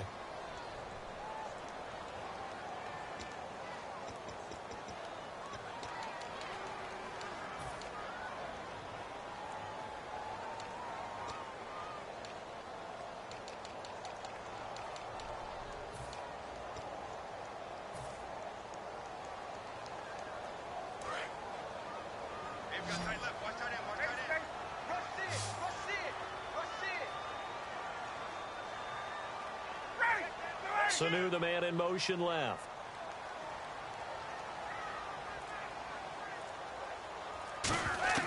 Now they'll throw it with Ryan. Sanu with a grab over the middle. And he's going to get this down to the 35-yard line. A good pickup there of 20 yards. So an excellent throw and an excellent catch there. Zone coverage, which means you just have to find the open areas in between defenders. That's exactly what happened on that play. They'll need to get the play off quickly. They'll run it now out of the gun. And he's going to be met at the line of scrimmage and taken down. That's going to go as a loss of a yard, and it'll be 2nd down. Now, that was impressive by the defense. They just got hit for a big pass play, and instead of rushing out and getting back deep to cover, they played their techniques, saw the run develop, and ran to it and made the play.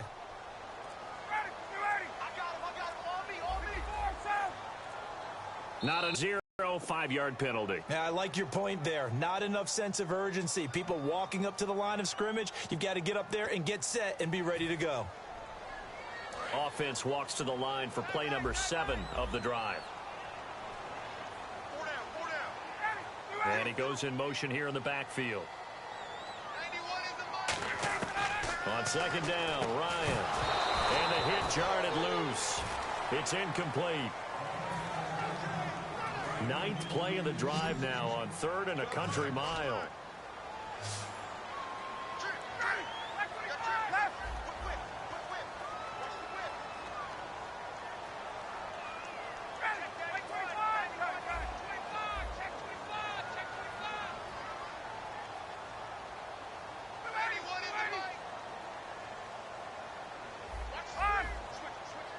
Jones will come now in motion right.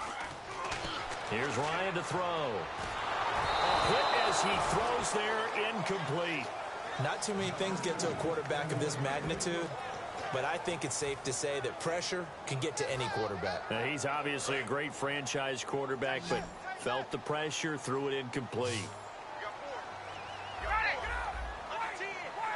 They'll send a receiver here in motion right. Ryan. It's caught. Jones. And he will have a first down at about the 21-yard line. And that's a big pickup of a first down. And you know that all week, both sides of the ball, offense and defense, are going through every situation. And in this case, the offensive guys had the right play dialed up because defensively, you work on fourth down situations as well. And deflating for the defense. They can't get the stop here. Long drive. The defense just cannot seem to catch a break and get off the field. Play clock winding down. Throwing again. Ryan. He's going to hit his man out of the backfield. Complete. It'll be a pickup of only a yard, and that's going to make it third down and less than a yard. I'm going to show my age here a little bit. We used to talk about running backs catching the ball as safety valves. Nowadays, they're a big part of the passing offense. Quit acting like you're so old. You're only 65. Back now in Atlanta. All even as we get ready to start the fourth.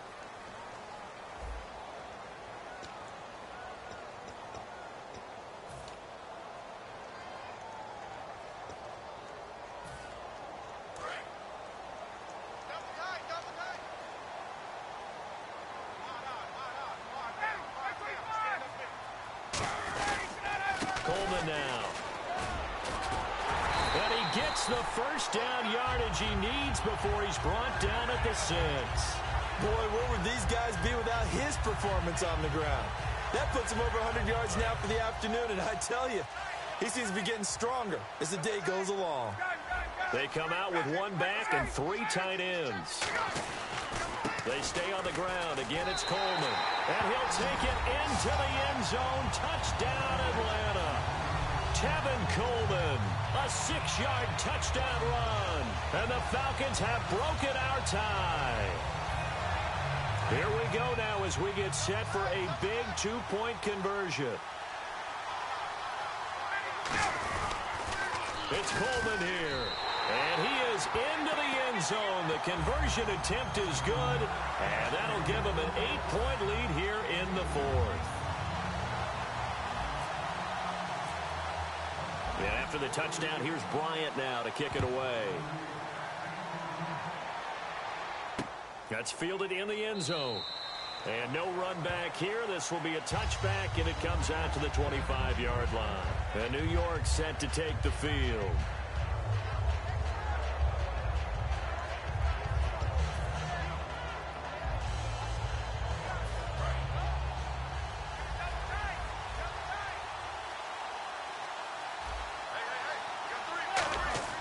Now a play fake here on first down. Trying to lay one up deep. He couldn't quite hold it. Got hit. Ball pops out. Incomplete. On every offensive coordinator, every play caller sheet, they have about 5 or 6 plays per game that they call shot plays or big plays, and you don't get many opportunities to dial them up, and they just did, and they drop it with a great chance to make a big play. That's going to hurt. That's going to be knocked away and incomplete. Well, he decided to air it out a little bit on that play, take a shot downfield, but the coverage was really nice. Able to get a hand in and tip it away. Throwing is Manning on third down. He finds Beckham complete. And he's going to have a first down as he's brought down at the 44-yard line. He's such a good route runner. Shows it there on third down. Very proficient and a good pass. And you know what I've observed over the years in the NFL? The better a route runner you are, the more confidence your guy's going to have in you to go to you in important times because he can trust you being in the right spot, and they connected there and picked up a first down. Brooks Reed with a tackle. Well, I think we know by now that every run is not going to be broken and get all the way to the end zone. But these short ones still have their value. You can still set up your play action and throw the football. You control the clock because you have the ball and they don't. And often the physicality sets the tempo for the game. And he's free going down the left side. It's a foot race. And oh, so close as he takes it all the way to the 2-yard line. Coaches really don't care from what position they get this, but run after the catch ability, rack ability, is often the difference between winning and losing and changing field position. So now it's 1st and goal. They'll try to run now with Jennings. No gain there, and it's going to set up 2nd and goal. The offense certainly looking to score some points, but they also need ball security here late as we get down to the final moments of this one. So stuffed from the 2, and he is in. Touchdown, Giants. Rashad Jennings with his 2nd touchdown of the afternoon. And the Giants are a 2-point conversion away from tying this football game. A big play looming for the Giants as they'll go for 2. Let's go. Mike, number 53. Eli's going to throw, and he's got it. The conversion good, and we are tied in the 4th. Still time to work with on the clock, but they wanted the tie now, and they got it. And I love their aggressiveness. Go ahead and get it done, get the game tied. Now your team has the momentum, and you're staring across the field saying, let's see if you can match us. And he'll take this up past the 20 and down at the 22-yard line. So out come the Falcons now. That last drive, it was a good mix. Run, pass, defense on their toes. And what really helps out in a big way is when you're doing the run-pass mix and everything's working, that means that they're guessing wrong every time on defense. They think you're going to pass when you run and vice versa. I would continue that, and when they finally draw a beat on you, maybe you mix it up a little bit, a little play action and throw the ball. And will they maintain that balance? Time to find out.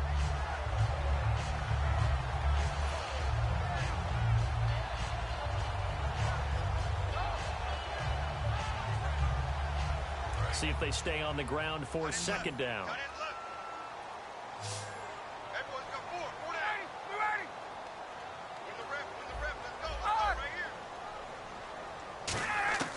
This time Ryan will throw. Going underneath, it's Coleman. And he'll get it up near the 35, right at the 34 here. And now they're in the hurry up. And the back goes into motion. Here's Ryan. The left side completion to Jones. And he'll be taken down, but not before he gets into enemy territory. Fresh set of downs here.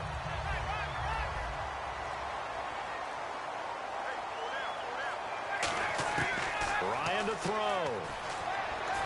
And Tammy with it over the middle. And he's brought down. A nice pickup there of 11 yards, and it'll move the sticks. Now whistles come in. We're going to get a timeout here by the offense. It's just their first. They've got 2 more to use here in the final stages.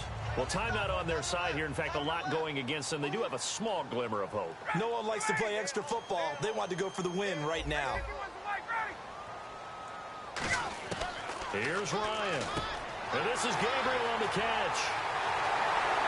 And that's a touchdown as they've broken our tie here in the final minute of the 4th.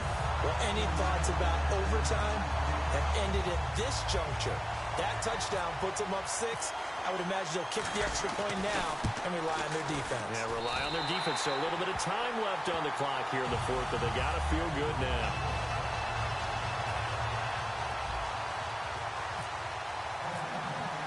Yeah, after the touchdown, here's Bryant now to kick it away. Big mistake here by the kicker, kicking it out of bounds. The one that drives coaches crazy. Keep it in the field of play and let your guys cover.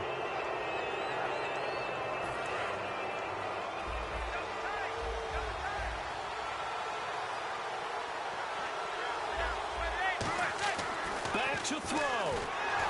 And he takes a shot on the release as this will be incomplete. The Pro Bowler Odell Beckham, the intended receiver. And it's 2nd down. Here comes the D swarming to the line. Well, any caused incompletion is good for a defense. But when you add to it, you get a little hit on the quarterback, knock him to the ground, make him think a little bit. hopefully knock him off his game, especially in a game of this magnitude, this tight in the fourth quarter. Got to feel pretty good as a defense. Incomplete pass on second down. Let's see what the offense draws up here on third. He's back to throw. Oh, the ball comes out on the hit, but they'll say it's incomplete. He was looking for Odell Beckham that time, and that brings up fourth down. Well, that plays a statistic that's going to go on the defensive team stat sheet. Won't necessarily reflect in ours, right, the overall game sheet. But you and I know that they keep count on pressures, hits on quarterbacks. Now hold everything here. We're going to get a timeout by the offense. It's just their first. They've got 2 more to use here in the final stages. So here we go, 1st and 10 now. Back to throw. And, a crusher there as it's intercepted. Picked up by the linebacker, Paul Warlow. Atlanta now coming out on the field. 2 timeouts remaining defensively, but that shouldn't make much difference right here. It really should move baseball with the intentional walk. Always bringing in other sports. Always, hey, listen, think about the intentional walk, right? What if one gets past the catcher? What if he uncorks a wild? And now the Giants, they get the officials' attention and take another timeout. That'll leave them with just 1 remaining in this 4th quarter of play.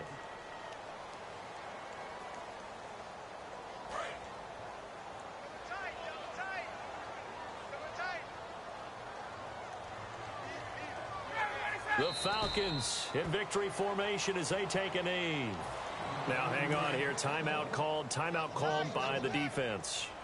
It'll be their 3rd and final timeout, so as they talk things over, we'll step aside. And they take a knee.